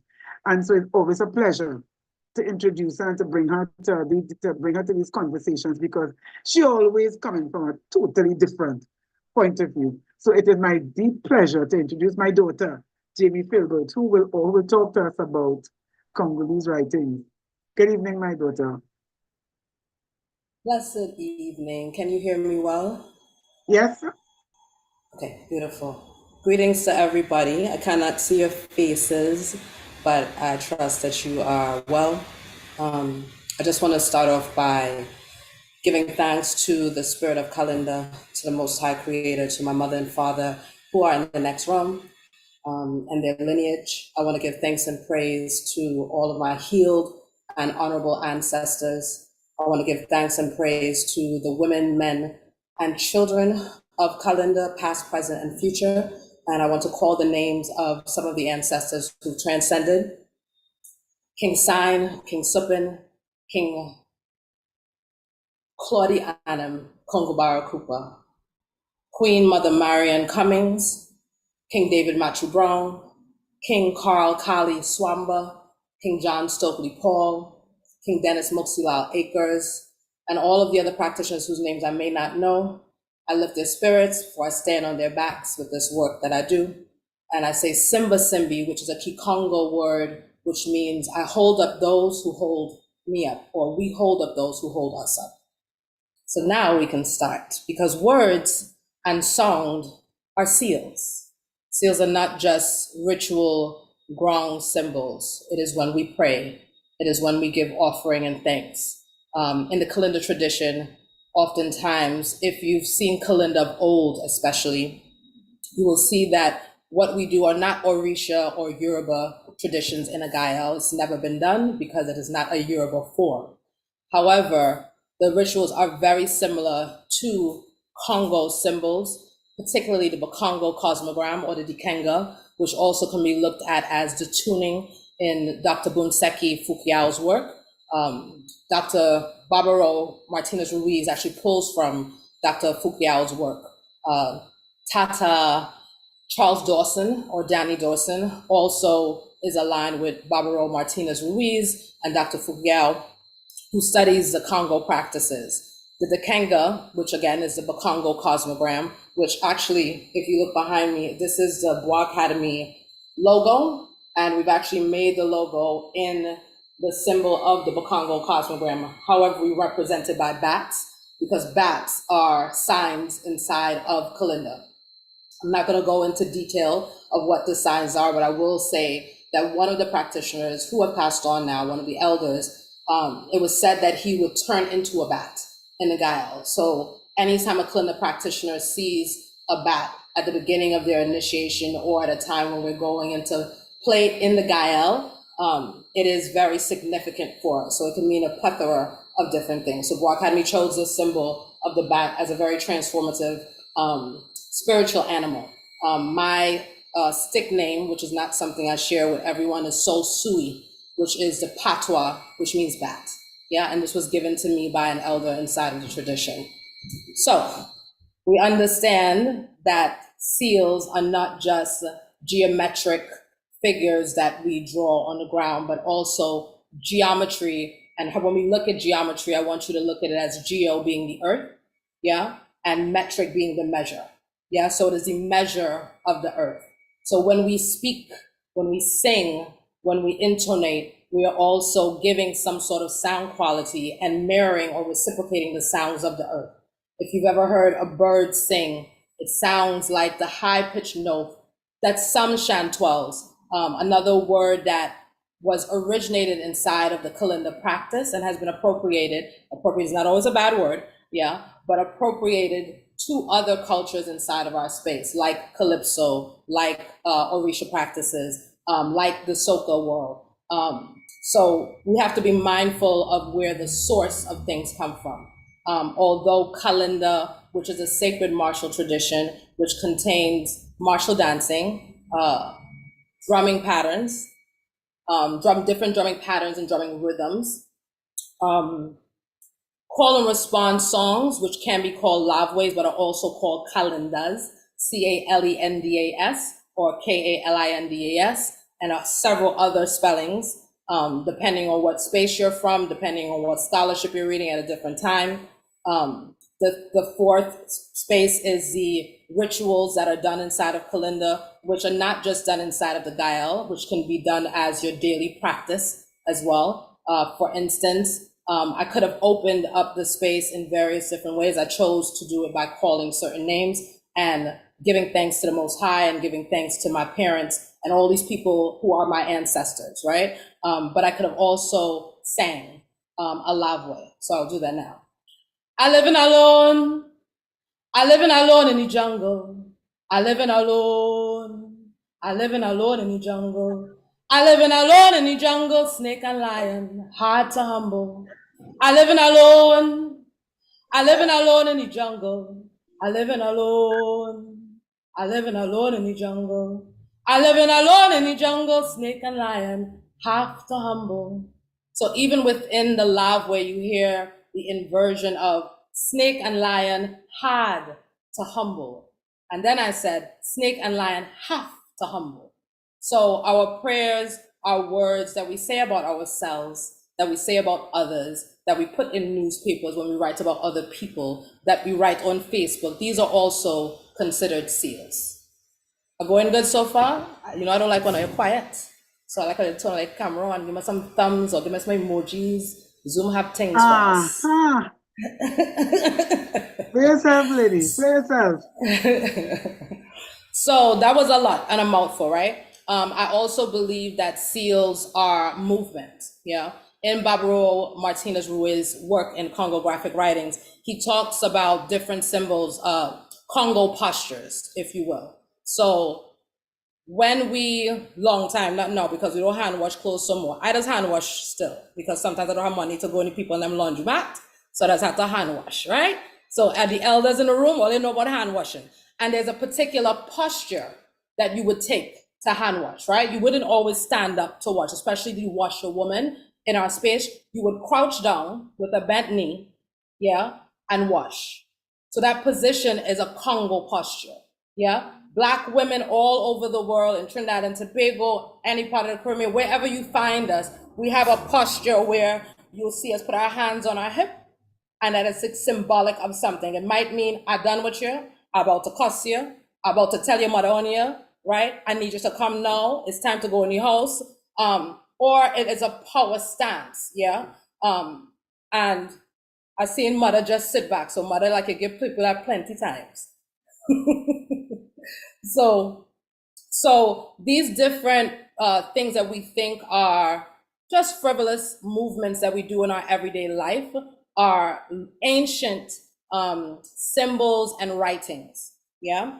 I want to break down how I feel about seal in words, because y'all know I like words. So I want to break down 5 words that I think about when I think about the word seals. So sign is the first word. Signs direct us, yes? Signify. Signify means to make meaning, yes? Significance, meaning that it is worthy of attention. Design, meaning that there is some sort of spiritual architecture or a blueprint, yeah? Designate, that means that it is given to or assigned to a particular location or person or thing, yeah? So sometimes when we are in the mode of speaking about things, like the other 2 presenters said, when we only read something, we have enacted something, it is difficult to make meaning of it. It is difficult to understand what the blueprint was. So you could watch a building and say, oh, this building is so beautiful, but you never saw the blueprint for it. So you're not sure if all the pieces to that architectural structure is actually there, or what each room was intended to mean originally, yes? Then there are spaces where you cannot enter, yeah? So for instance, in the Kalinda tradition, Kalinda has become a part of our space. However, Kalinda existed before Trinidad and Tobago existed, yeah? So what our research tells us is at the moment is that Kalinda is deeply connected to West Central Africa, Congo, Angola traditions. It is not just here, it is in Barbados as stick licking, it is in Guadeloupe as Gwoka and Mayole, it is in Martinique as Laja or Damier, it is in Venezuela as Garrote, it is in Colombia as Eskrima de Machete, it is in Haiti, which is one of the main places and sources of our form of Kalinda, as Masundi and also Kalinda. It's in Puerto Rico as Bomba y Plena, or also Kalinda or Coco Baile, yeah? So all these different names kind of mean the same thing. What is unique about our space in Trinidad and Tobago when keeping this particular name is that we've kept almost the entire complex of Kalinda. So that is deeply significant. Again, a sign word, a seal word that is worthy of attention. And how we look about where the source of it comes. So when we look at the rituals that are done inside of a Gael, when we look at the martial movement that is performed by a Kalinda practitioner, he or she is making a seal when they move. So if it is a play or a university that decides to adapt Kalinda inside of the curriculum, which we have in Trinidad in our secondary schools, and also in our universities, and also in our cultural and social spaces. If we miss the meaning of what the foot patterns and the movements mean, we are now making new meaning or no meaning at all. I'm gonna say that one more time. If we miss what the foot patterns are, or the sounds, like the lavways, like the rituals, if we miss the meaning of it and the intent of it and the logic of it, we either miss the meaning and we're making new meaning, or we're making no meaning at all. One way I try to explain things, because we love to use the word interpret. Well, I'm just interpreting what this thing means. I'm a dancer, and I saw this thing and I'm completely inspired by it, and now I want to interpret it. That's beautiful. And because I've been a performing artist, dance, theater, visual arts, my entire life, almost 3 decades now, over 3 decades, I deeply understand the impetus to want to be inspired, to want to interpret things. But interpretation is a very dangerous thing and can be unethical. Why is that? If I am not Spanish speaking and Pastor Ingrid is Spanish speaking, and I say, okay, so I'm going to interpret for Pastor Ingrid. Can I do that? I need you to turn all your mics on and tell me yes or no. I could do that if I can't speak Spanish. No. I cannot interpret. No. So how is it that when we come to African spiritual things or other cultural things, that we now get to interpret what something means if we are not inside, if this tradition has not been given to you? So there are misrepresentations, not only with Kalinda inside of our space, but other cultural forms that we need to deepen our level of care and ethics around. Yeah, we cannot always afford to read a book. I always explain it too, that the drum is a seal. The rhythmic patterns inside of Kalinda's drumming are seals. The drumming is very instructional, and it is telling you what to do. It is telling the stick fighter what to do. And if the stick fighter does not know what to do, there's a consequence for that. And the consequence could be losing your eye, losing your finger, or dying. So, we not play with the people them seals. Not sound, not movement, not anything that is connected to the measure of the earth that we inhabit. So I wanted to show you all a piece that I did. I was asked to do, well, not asked, I actually offered to do a dance piece for the Mexican Embassy, East Yard, which is in Arima, which I'm a founding member. Kevon Garrett Fotheringham is the founder of East Yard, and he did a collaboration with the Mexican Embassy to do an art exhibit, which is actually still up if anybody wants to come see it. So I offered to do a dance piece, and it was the opening number for the piece. Unfortunately, I will not be able to show you the dance piece, but I wanted to show you what I did inside of the work. The piece was an ode to Gaspar Yanga. Gaspar Yanga was, in the 15th century, enslaved in Mexico, and basically started the African Rebellion, one of the people that started the African Rebellion. There are many stories, of course, because of the transatlantic human trafficking that occurred to us as Africans, that we have these spiritual connections across the diaspora, that we don't always know the stories because of how things have been written down, because of what things have been left out, and it makes our job a little bit harder on finding them. Yeah, and also we have people constantly interpreting what it is that they think, right? Without living a certain kind of life. Our ancestral memories are not just memories, they live in us and through us. Like I explained about the washing of the clothes and the significance of cleaning, and how cleaning is a seal in itself. My mother would clean the house, and after she cleaned the house, she would take oil and anoint the doorways, anoint the walls, the mirrors, anything she could anoint, including us. Yeah, she was not just sealing her space, but she was sealing her children. Yeah, so I'm gonna show you what I did. I'm very deeply, not even interested. I'm dedicated and committed to ethics and radical care, and deep integrity, because I believe that our ancestors deserve that, and I believe that we deserve that as people.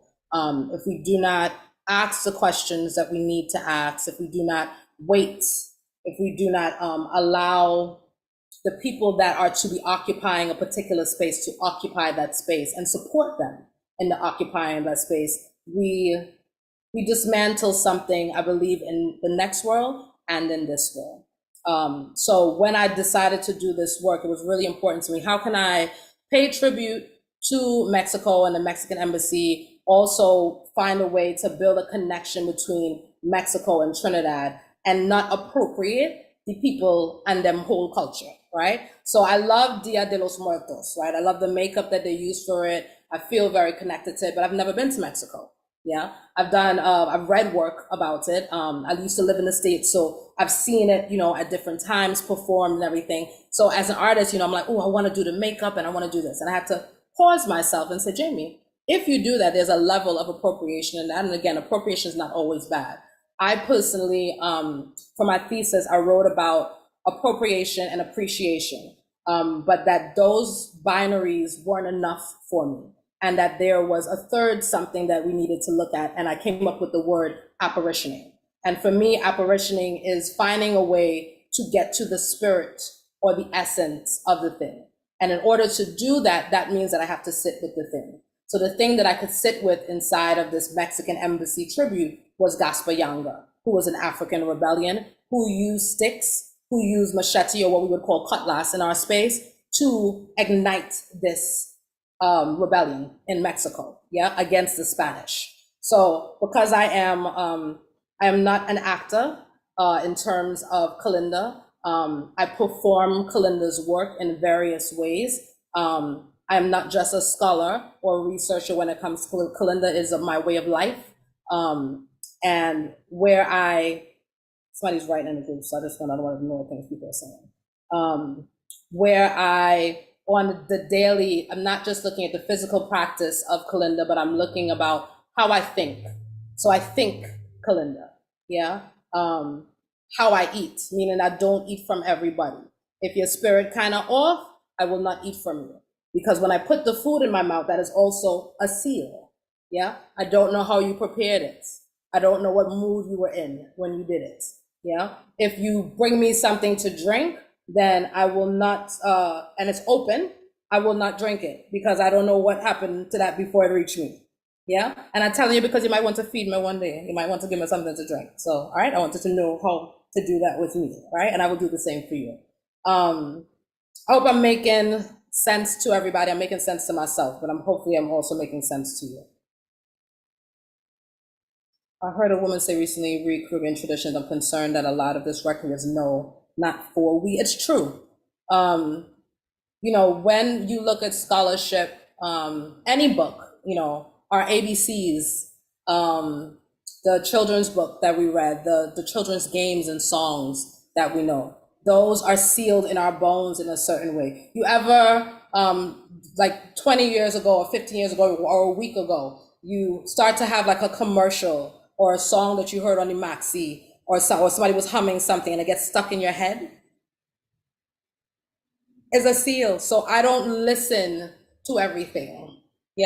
I've adopted the habit of putting headphones in my ear when I'm outside and I go into my own little world, because what you hear matters. If you are in a serene place and you're hearing birds and the trees and the wind blowing, your mood is going to be different.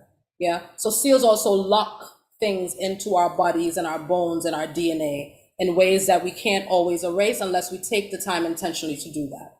Let me see if I can pull this image up and show you what I did. I'm over here burning up right now because I had to turn the fan off so you all could hear me properly. So see how much I love audio? Jamie, you can share screen. Have you gotten it? I believe so. Yes, ma'am. Okay. Thank you. Can everybody see?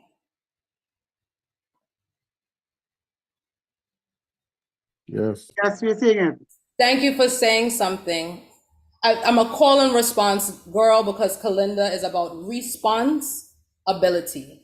And as human beings, as people of diaspora, we must be able to have the ability to respond because we have the ability to respond. Therefore, we must be responsible in that. So we cannot allow these technologies to take away that ability. That ability rests in freedom because without responsibility, there is no freedom.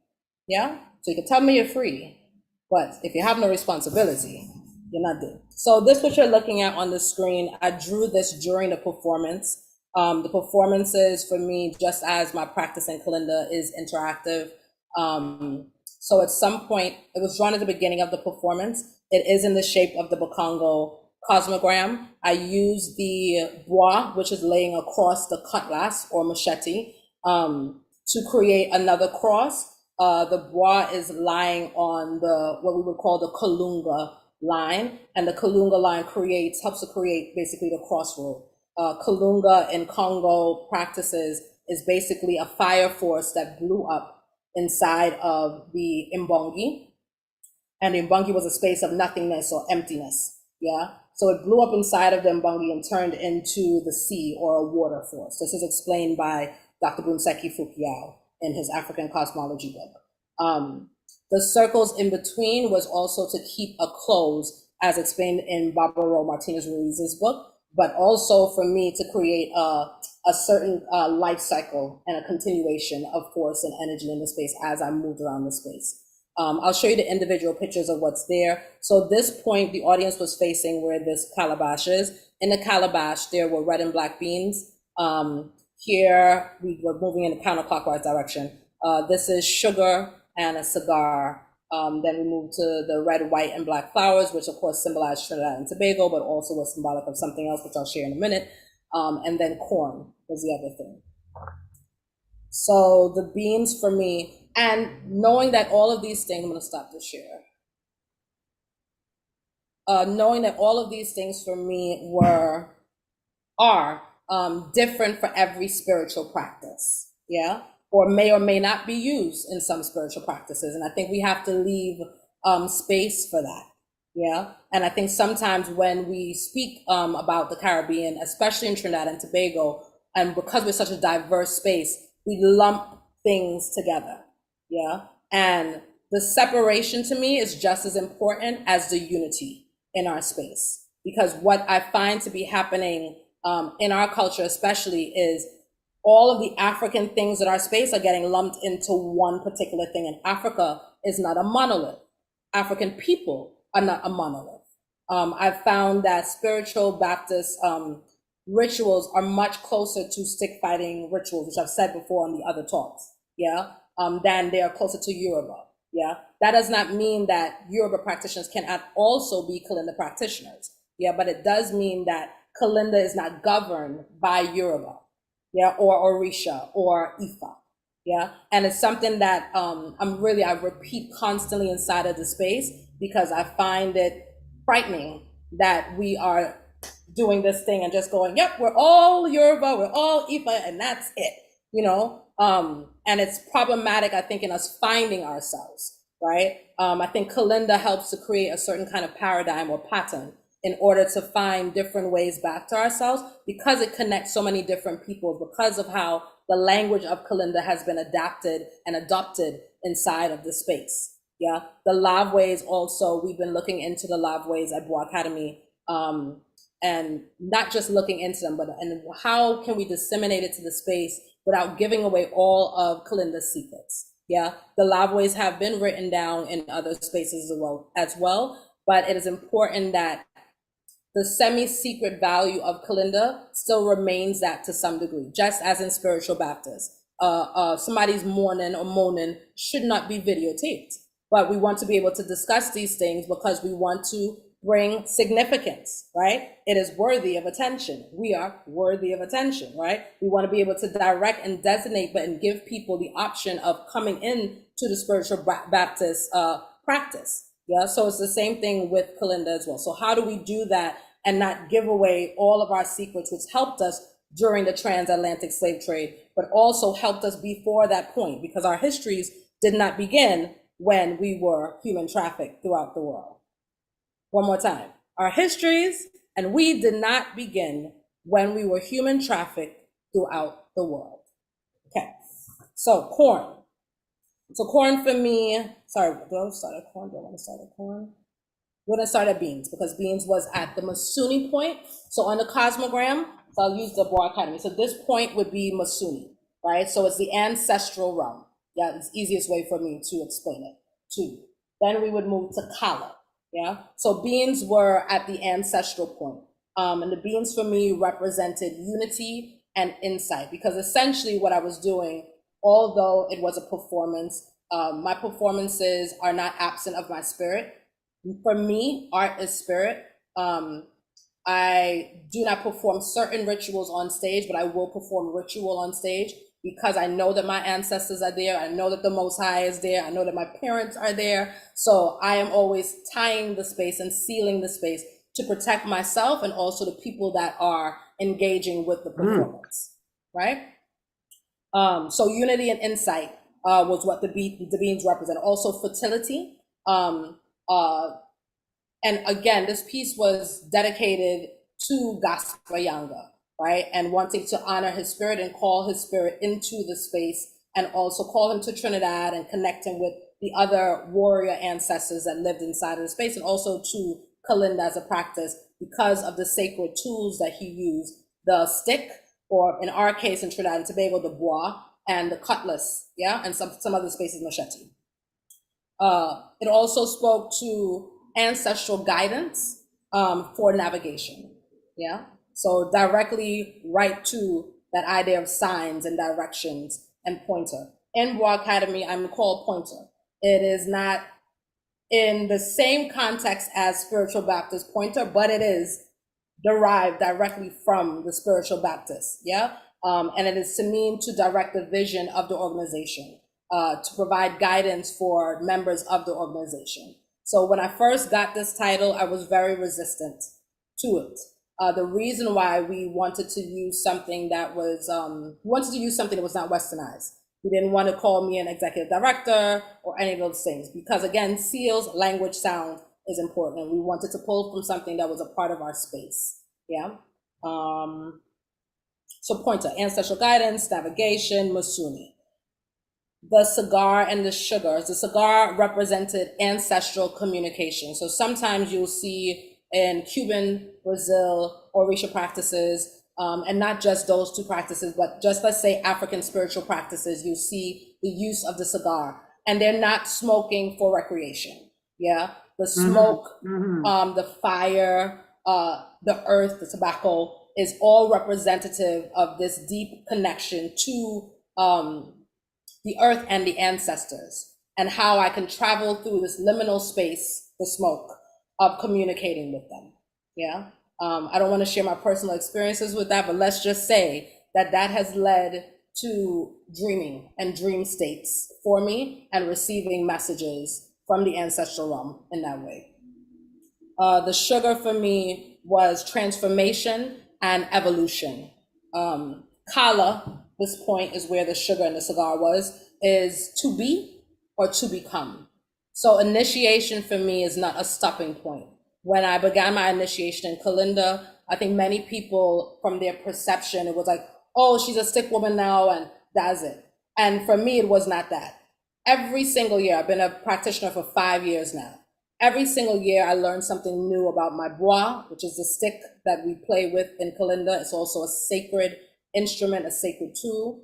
I learned something new about how it wants me to engage it. I learned something new about how I may need to go into the process of cutting it from a tree. I learned something new by listening to the sound that it makes and what it's actually saying. So there's a sound that the sticks make when they meet, and I interpret that sound. I can interpret because I'm a practitioner. I interpret that sound to be ka.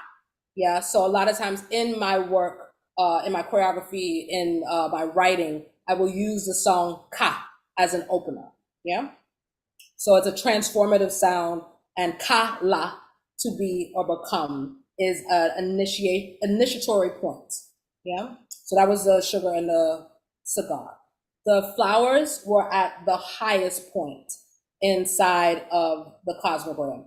The colors can mean various things inside of spiritual practice. For me, in the performance, I wanted to bring that connection between Mexico and Trinidad, and this high point of honoring Gaspar Yanga inside of our space, with the Mexican embassy present and bringing their African histories to our space, right? And also to, although the ambassador and some of his affiliates they knew what it was because one of the members of the team were actually from Veracruz, which is the city of Yanga. That's sorry, the state is Veracruz and the city is Yanga.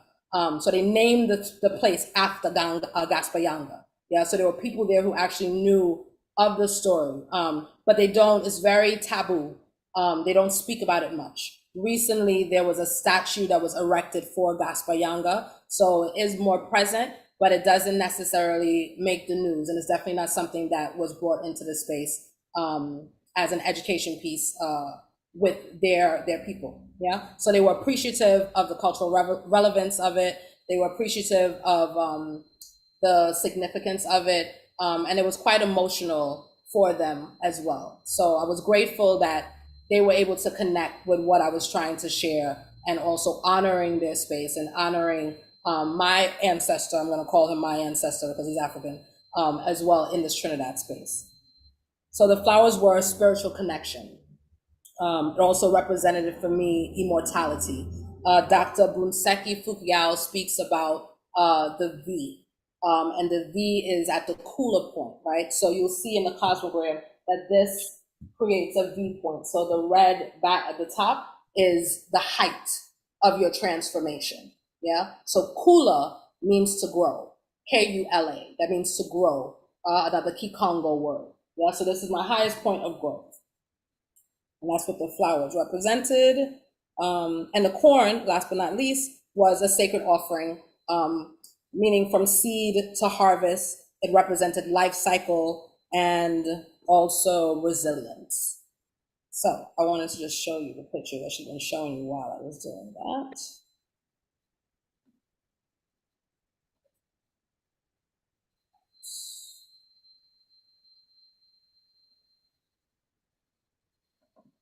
So those are the beans. Can you see that? What, your picture? Yes. Yes, we can see it. Okay, good. That was the beans. Just giving you close-ups of the cigar and the points that they are. Oh, that's in front, on top of the pot or higher up? Say that one more time. Where is it? It's opposite to the pot. So it's so the beans At the are top at the Masuni point. Mm. I'll go back. And then that's gonna pull all of them up so I can have them all there. This is with the cigar on top. Yeah, I'm gonna go back. Sorry, I didn't do like a slide. Right. So this one is it comes after the beans. So the beans are over here. If you can see my little pointer. The beans are at the bottom point. It's just a way. Okay, yeah, we see the beans at the bottom. Yeah. So and on the picture we see the cigars at the top. Right. So I'll go back to the cards so you can see the whole thing again, but I just wanted you to see the close up of the elements that were used. And then the flowers. And then the corn is directly opposite of the cigar and the sugar. Yeah, so the corn and the cigar and sugar are on the Kalunga line. That line that's the crossroad line, that line that separates the ancestral rum from the physical rum. Yeah? Yeah. Interesting. And that's the last image. You can see all of it. Yeah, so beans, cigar, sugar, flour, corn. And then the sacred weapons are actually making the Kalunga cross, the crossroad section. Yeah. So that point that goes from highest point of growth to ancestral rum, and then the point that goes from birth to death. So the corn is actually at the Luvemba point, and Luvemba is a point of passing on tradition. You can call it the death point, but I prefer to explain it better as a point of passing on tradition. So you went from that to cooler point height of your life, you get to Luvemba, and this is a point that you know that all of the information and knowledge and wisdom I've received in my life, this is where I pass that sacred information on to whomever it's supposed to go to, yeah, or assigned to, designated, yeah, and I'm sealing that information. So the corn, there still is point to travel. So it's not an ending point because we're in a circle, and it is basically a continuous spiral.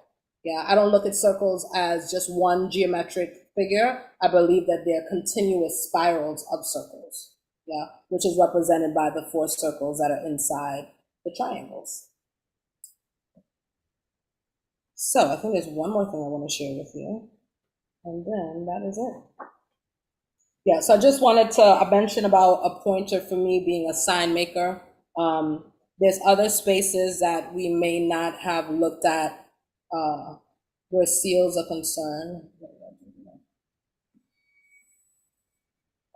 There's other spaces such as African hairstyles and African headdress. So the way that we wear our hair, to me, is also sealing, yeah? So when I wrap my hair, for me, I am sealing in energy because I do not want you to penetrate my head, yeah, which is an opening, yeah? I'm sealing my energy in certain spaces. I may not do it around my family, right? But if I go perform, I'm in a space where I know that my energy may be affected in some sort of way, I may want to wrap my hair. And I may wrap it in a particular way, yeah? So sometimes I'll put my locks in 2 buns and I'll wrap it around, and then I'll have like 2 buns on either side. And for me, that's penetrating energy out like antennas.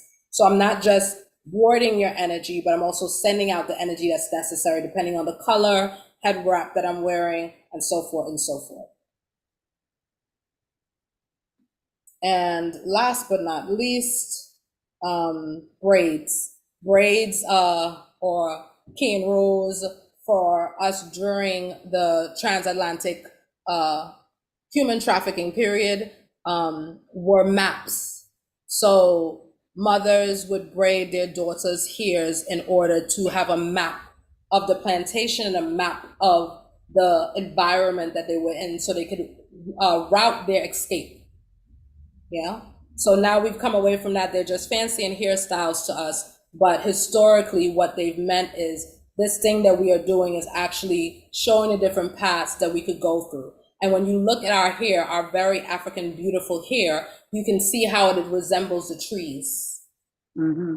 If you've never noticed that before, take a look at the trees and then take a look at you. So you can see the mirror of the beauty of your ancestors and the beauty of the Most High Creator inside of you.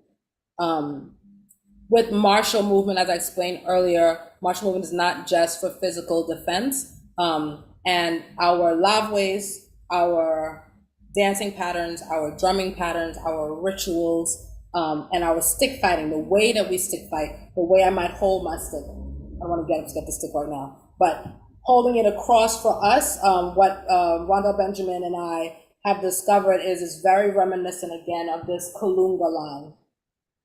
Yeah, and that separation between the physical realm and the ancestral realm. So when I breaks on top, I'm sending you to the physical realm while I remain in this ancestral realm while I'm playing stick. Yeah, so I'm not playing stick and it's a physical thing. I'm playing and understanding that King David Matthew Brown, King Carl Swamba, King Adam Cooper, Mother Mary, all of them are standing there with me. Yeah, so when I breaks, my stick is not just a stick, there's a logic and intent to it. Yeah, I'm warding energy, I'm wanding energy like a magic wand, and I'm intercepting energy. Yeah, so I'm not just blocking. So we don't block in Kalinda, we breaks. I think that's it. I think I want to stop there because there's a lot of information and I hope that it has been useful in some way. I will lastly say that as a professional dancer for the last 30 some odd years, I've always, because of my mentors, Aziza, Karolani, and a bunch of other amazing people that I've been able to be taught by, I've never looked at any kind of movement, sound as just some simple doing, yeah? That everything that we say, everything that we do, the way that we sit, the way that we don't sit, the way that we stand in a room, the way we walk in a room, where we stand in the room, we are creating seals, we are creating signs, we are creating meaning, and we're creating symbols. And it is always directed to someone, whether in this physical realm or the ancestral realm. Thank you very much for listening and engaging, and blessings to everybody. Blessings to you. Jamie.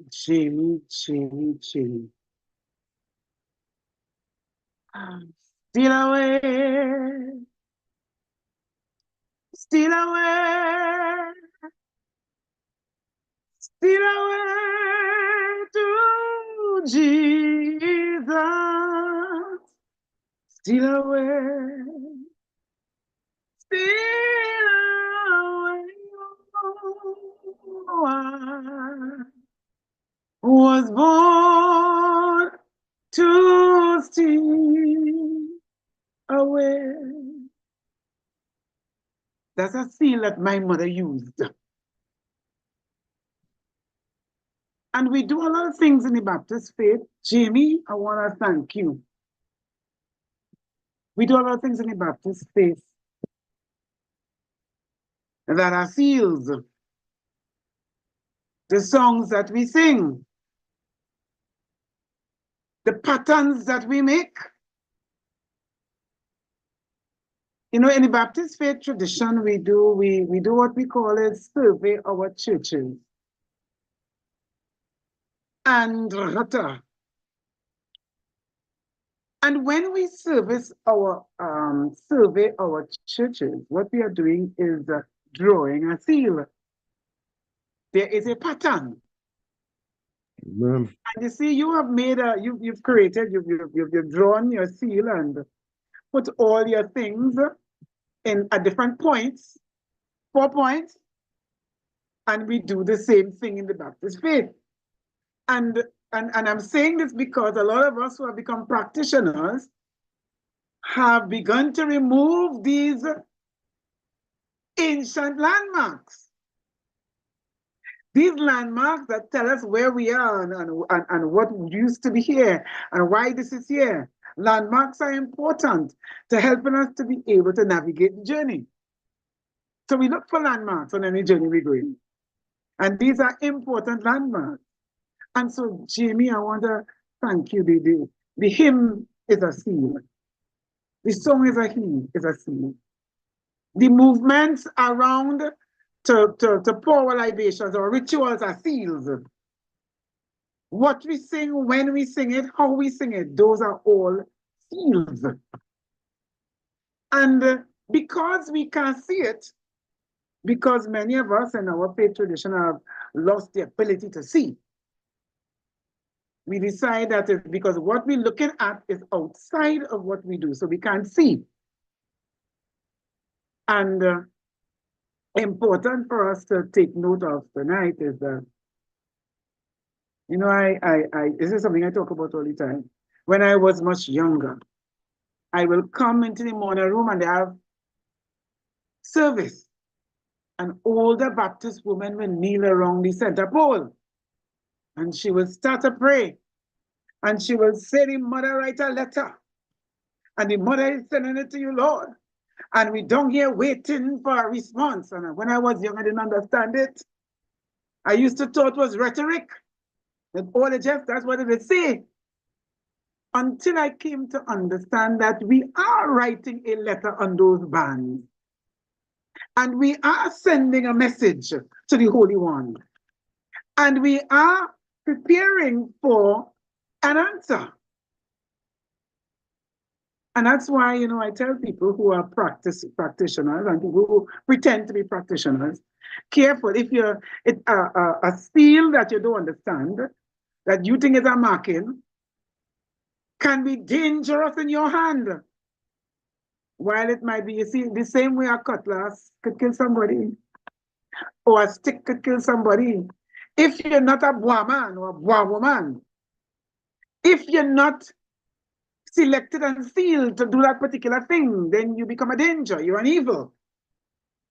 Because you don't have the authorization to operate. The same thing I talk about spiritual navigating. You could write seals on a band and put it on somebody's eye and put them down in the ground, and they could come back stark raving mad. Because you're not authorized as a navigator. You're not doing your feel, because your feel is just a drawing. It's just a thing that you see somewhere. And that's why for me this particular discussion is important. Because those of us who are practitioners in the spiritual Baptist faith tradition, we are encountering many who are moving away from the landmarks, who are pushing them aside and say they're not important anymore. Because they don't understand it. Like I, as a young person, didn't understand what the mother was saying when she was preaching, when she said send a letter. And out of the discussions that we have had tonight, what do we also know that while I might get this symbol or these letters or these messages, you might get something else. Because the path that I am put on to tread, the road that I am put on to walk or to take people on a journey different from the road that you are assigned to take them on. And if we miss these understandings in the work that we do, we could throw it away. And so when you go in an original Baptist church, I'm using the word original deliberately, you would see the corners have seals. And you wouldn't see the seals under the centerfold. But it's there because the person who put it down was given direction as to what to do, how to seal that place, to ensure our head ties. I'm happy you bring this up. And when you come into the Baptist faith tradition as a young person, their head ties you can't wear. Because 3 knots is for a specific assignment. You can't just tie up hair the way you want. You can't do that because everything that you do with the head tie has a meaning, is a seal, has a message, has a power in it, has a power to connect or disconnect. All of that is inside, and how you wear your clothes, the size of the belt, the number of holes in the belt, the kind of apron, how many pockets, if any pockets, all those things are part of the seal culture. And so, and we have come to the place because a lot of what we have done was in secret, particularly and because it gave us power over people they didn't understand. And so some of us held on to that power and we never passed it on. And it is not that I could take a seal I get and give you, but what I must be able to do is teach you how to navigate the course. That's the job, how to navigate the course. And so as you navigate the course, you'll get your own directions. Because I started drawing next to you, Jamie, okay? That is a map. That is a map. And while it is a map that you use to navigate your workspace, your spiritual space, there are some people who can stand on one point and some who can't stand on another. Okay, it's not just a drawing. There are some will manifest a particular thing or power in that space, and somebody will manifest something totally different. And that is why, for me, this is an important conversation for those of us who are spiritual Baptist practitioners. Okay? Those of us who are practitioners, it is when we understand, okay, that the word is a seal. The word is a seal. You are given a word to give your spiritual children. You have sealed them as yours, as you are the one who navigating them. And it is a seal that will be recognized by the power that they are going to interact with. And because because our ancestors didn't discuss it, and they didn't understand it, but they believed. A lot of them couldn't explain it, but they believed and they followed the directions that were given. Okay, they followed it. And so that because a lot of people who want to do this work or who claim that they were given this work feel that it has no power, so they could do anything that they want. And so that's why, for me, this is a critically important discussion. And that's why I say Brent's use of the words spiritual experiment, particularly for the work that we do in the spiritual Baptist faith tradition. You see, because while sometimes we are given a symbol and we don't understand, but what we do is trust God. We trust the process and we trust God. And so we do it, and it's when we begin to get the results, the results help us to understand what we are doing. That's my experience.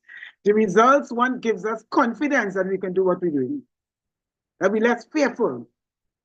And as we go, and because we're having this discussion, so many more, it is as you were speaking, Jamie, I heard my mother singing, "Steal Away." When you said that songs are sealed, when I heard it immediately, that was an important seal. And it is, but it has to be given. It was given to her. It was given to her. You see, because some people feel that I could use what you're using and expect the same result. And that's one of the secrets of this particular work, of this kind of travel. Because this is travel in a realm that is not physical. That we're using our physical self and physical things to travel into a realm that is spiritual. That is another space. And these are the keys to opening those doors. We also, because you can't open the door, you're also given tools to how to interpret and communicate inside of those spaces. And so that this, for me, this has been an extremely important conversation. The pattern of our rituals. And that's why I say to people, we're trying to change the patterns of the spiritual Baptist ritual. Okay, we're trying to change the patterns.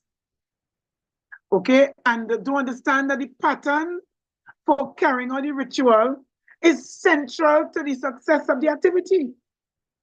It's central to the success. And the roles that we play are the roles that we are assigned. We must play the roles that we are assigned in that space, because just as if in the space I am the calabash, I can't be where the cigarette is. I can't be where the cigar is. In that space, I am the calabash. And therefore, I have to take up my space in that place. And that for me is why the way our morning rituals, our church service rituals, it is important for us to when we understand it, we will not throw it away. When we understand that our altar is a seal. And so when we decide we don't need an altar, and we could put up a stage, and we could put a thing on it, we miss the point. And then don't understand that what we're doing is we're removing the consecration of the space. We're interfering with it. And then when you interfere with it, you don't know what will enter. You don't know anything can happen in that space. And so if we do nothing else tonight, for those of us who are spiritual, I mean, when I listen to all that have been said, it just concretizes in my mind why I'm so adamant about our rituals.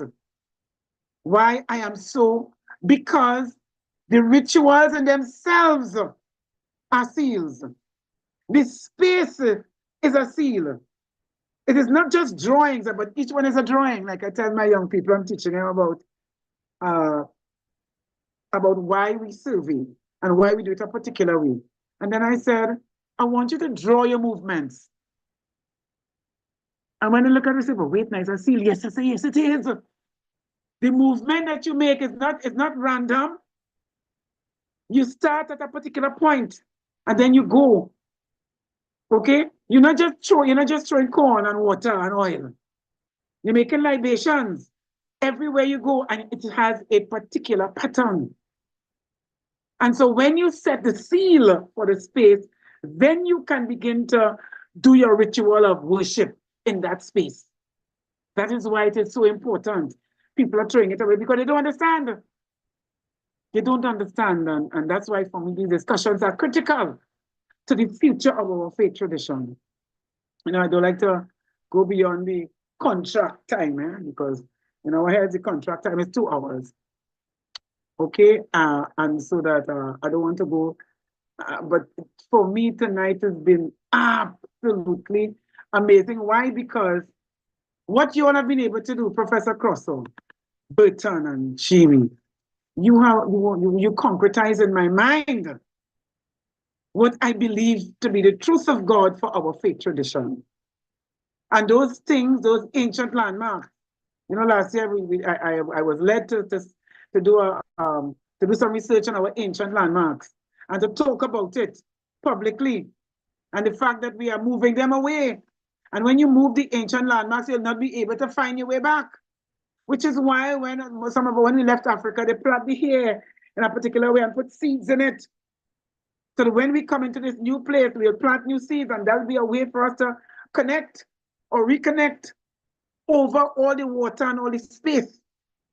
We are able to connect to our origins because of the things that we do and the memories that we have held close to us. We are able to connect. We continue to connect to that powerful spiritual space, our beginning. And that is why the Bible is a center to a lot of people in the world, because it is a point of connection back to where all of us have come from. Okay, it is a connector. It connects us to our origins. And so these seals that we create, these seals that we draw, and when I say draw, I don't mean physically draw, in our action, in our movement, in how we sing, in the pattern of our singing, the pattern of our walking, the pattern of our tramping, how we cook, how we put food together, okay, how we place them. All that is part of, all those are seals, and the seals, remember, is the language that we use to communicate with the ultimate power, with the creator of the universe. It is the language that we speak. And so I'm happy for the insights that you all have been able to bring to this discussion. I am hoping that though we have gone past 9, that if there is a burning question from the audience, or that we might be able to take it.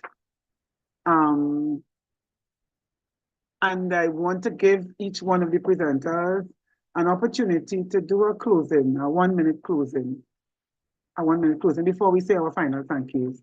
Is there any, Shepherdess, any question that you think might be burning that it might be useful to answer here rather than do something another time? No questions? They're mostly congratulatory. Good afternoon to everyone again. They're mostly congratulatory on the presentation so far. A lot of people saying that they have a lot of information that they never had before. And one person said that this conversation is not a 2-hour conversation, but something that should really go a lot longer. Another comment is that it has been an excellent experience for people. So generally, the comments have been congratulatory on a good presentation. And so I can also add mine as I am on my legs. That's it, Shepherdess? Yes. Thank you. So that I would give everyone a chance to do a 1-minute closing. Thank you. But we do the final thank yous at the end. Yes, Brent, are you going to go first? Sure. Yeah, I can go first. I mean, there's so much to talk about in this. I love Jamie's, statement that separation is just as important as unity. And I think that's really present in the Cuban traditions where, Regla de Palo and the Regla Lukumi, the Yoruba and Congo traditions, are practiced by people. One person might practice both traditions, but their altars are separated and the rituals are separated, and they're given their separate spaces. And so I think that's important to think about also, because there was this kind of imposition of an idea of religion and tradition where you couldn't be one thing without being the other. You couldn't be a Christian Muslim or something like that. Whereas I think there was a technology of translation without conflation or, blending two things, but there is an ability to be multiple within African traditions that I think our world could use more of, considering. Agreed. So I think it's an important thing to keep in mind. And in terms of the patterns in the hair, it reminded me of this book called African Fractals, which talks about patterns of design in Africa and fractal designs within those patterns that precede the, I guess, discovery or rediscovery of fractal geometry and techniques that laid the foundation for computer technology, which were inherent in divination and hair braiding and designs of fences and designs of cities and things like that. And yeah, I think that's all I have to say. I'm interested in learning more about Garrote because my partner works in Afro-Venezuelan movements, and so I'd love to learn more about that. I wasn't aware that there was a stick fighting tradition in Venezuela. Thank you, Brent. Thank you, Brent. Burton? Yeah, I am gladdened to see that there is recognition of that Congo Central African tradition, which I mean is that whole current is really the, if you had to say one single identifiable current that's very prominent in the Americas, it has those roots, and it has, but because of the way it works, it has often not been recognized, and I agree with Jamie's point. I think I've tried to make it this tendency to Yorubaize everything, that whole hegemonic thing with a Yoruba discourse, and there are different nations, and that Congo presence, that Congo current, which I believe undergirds the Kabbalah, Obia tradition, stick fighting tradition, and spiritual Baptist. And yeah, and I think as that is claimed, certainly when you consider the power of the spiritual Baptist presence in our landscape, as that comes to recognition, I think that could change this country personally. You know, so I think that's very important, and that we claim that. And in terms of the importance of difference, unity and difference, for me, when you look at the nation flag, you see these different strands, you know, so it's difference, but it's pulled together in the flag. So when you look at a nation flag, you know, this intersection, this coming together is seen there. So yeah, thank you. Thanks very much, Burton. Jamie, somebody asked a question, and so I'll give you. I answered it. I wrote it in the chat. All right. I'm trying to pay attention to the chat tonight because I don't usually do a good job of that. So part of Kalinda is me being more competent. So not just me being competent, but what I share, I'm also hoping that others become more competent and creative, and we make the whole thing collaborate. That is what conflict means to War Academy of Trinidad and Tobago, Rondell Benjamin, and myself, Jamie J. Filbert. I would like to close my portion of the space with you by singing a bongo song, which is also a part of the Kalinda tradition. Bongo was a part of, and is a part of the Kalinda tradition as well too, because we are practitioners of death, doulas of death, if you will. And by being such, we live our lives in preparation for death. That does not mean we want to die. We just understand it as a part of the life cycle. So therefore we live fully, and we give everything to every single moment. Yeah. So if I hug you, I will hug you long because I want to feel your energy. Yeah. If I cuss you, I will cuss you long. Right? If I smile with you, I will smile with you long. Yeah. If I have a word for you and it is for you, then I'm going to be eye to eye with you, voice to voice with you. I want to hold your hand. I want to feel you. I want to smell you. We going home to Africa tonight. Hear Congo calling. We going home to Africa tonight. We going home to Africa tonight. Hear Trinidad calling. We going home to Africa tonight. We going home to Africa tonight. Hear Tobago calling. We going home to Africa tonight. Thank you very much. Last call, all aboard. Last call, all aboard. Last call, all aboard. Take it over, Pastor Ingrid. All aboard. Raise your anchor, sail on. Sail on to glory land. Raise your anchor, sail on. Sail on to glory land. Last call, all aboard. Last call, all aboard. All aboard. Let's call all aboard. Raise the anchor, sail on to glory land. Raise the anchor, sail on to glory land. And I want you to indulge me a little bit. So we're closing off, folks. I want to say thank you. But I want to close it singing one verse of my favorite hymn, because I always want to thank God for what He has done for us. When you walk where with the Lord in the light of his word. What a glory he sheds on our way. Whilst we do his good will, he'll abide with us still, and with all who will trust and obey. Trust and obey, for there is no other way to be happy in Jesus but to trust and obey. Thank you very much, folks. Pleasant good night. Thank you, thank you, thank you. Thank you. And of course, Thank you, my Pastor wonderful friends, Ingrid. Brent and Jamie and Burton, we'll be in touch. Yeah, Thank Oh, you, yeah. Pastor Ingrid. Thank you, everybody. Have a blessed evening. Be safe. You're welcome. Yeah, Thank to all the you. panelists. Good night. Beautiful. Good night. Good night. Night, everyone. Night, Night. everyone. night. Good night, everyone. Good night. Good Thank you night. for Good your night. participation. Thank you. Thanks Good for night. showing up, people. Oh, Folks, my thanks for showing goodness. up. Thanks. Thanks for Welcome, being here. welcome. Beautiful. Yes. Great. Thank you.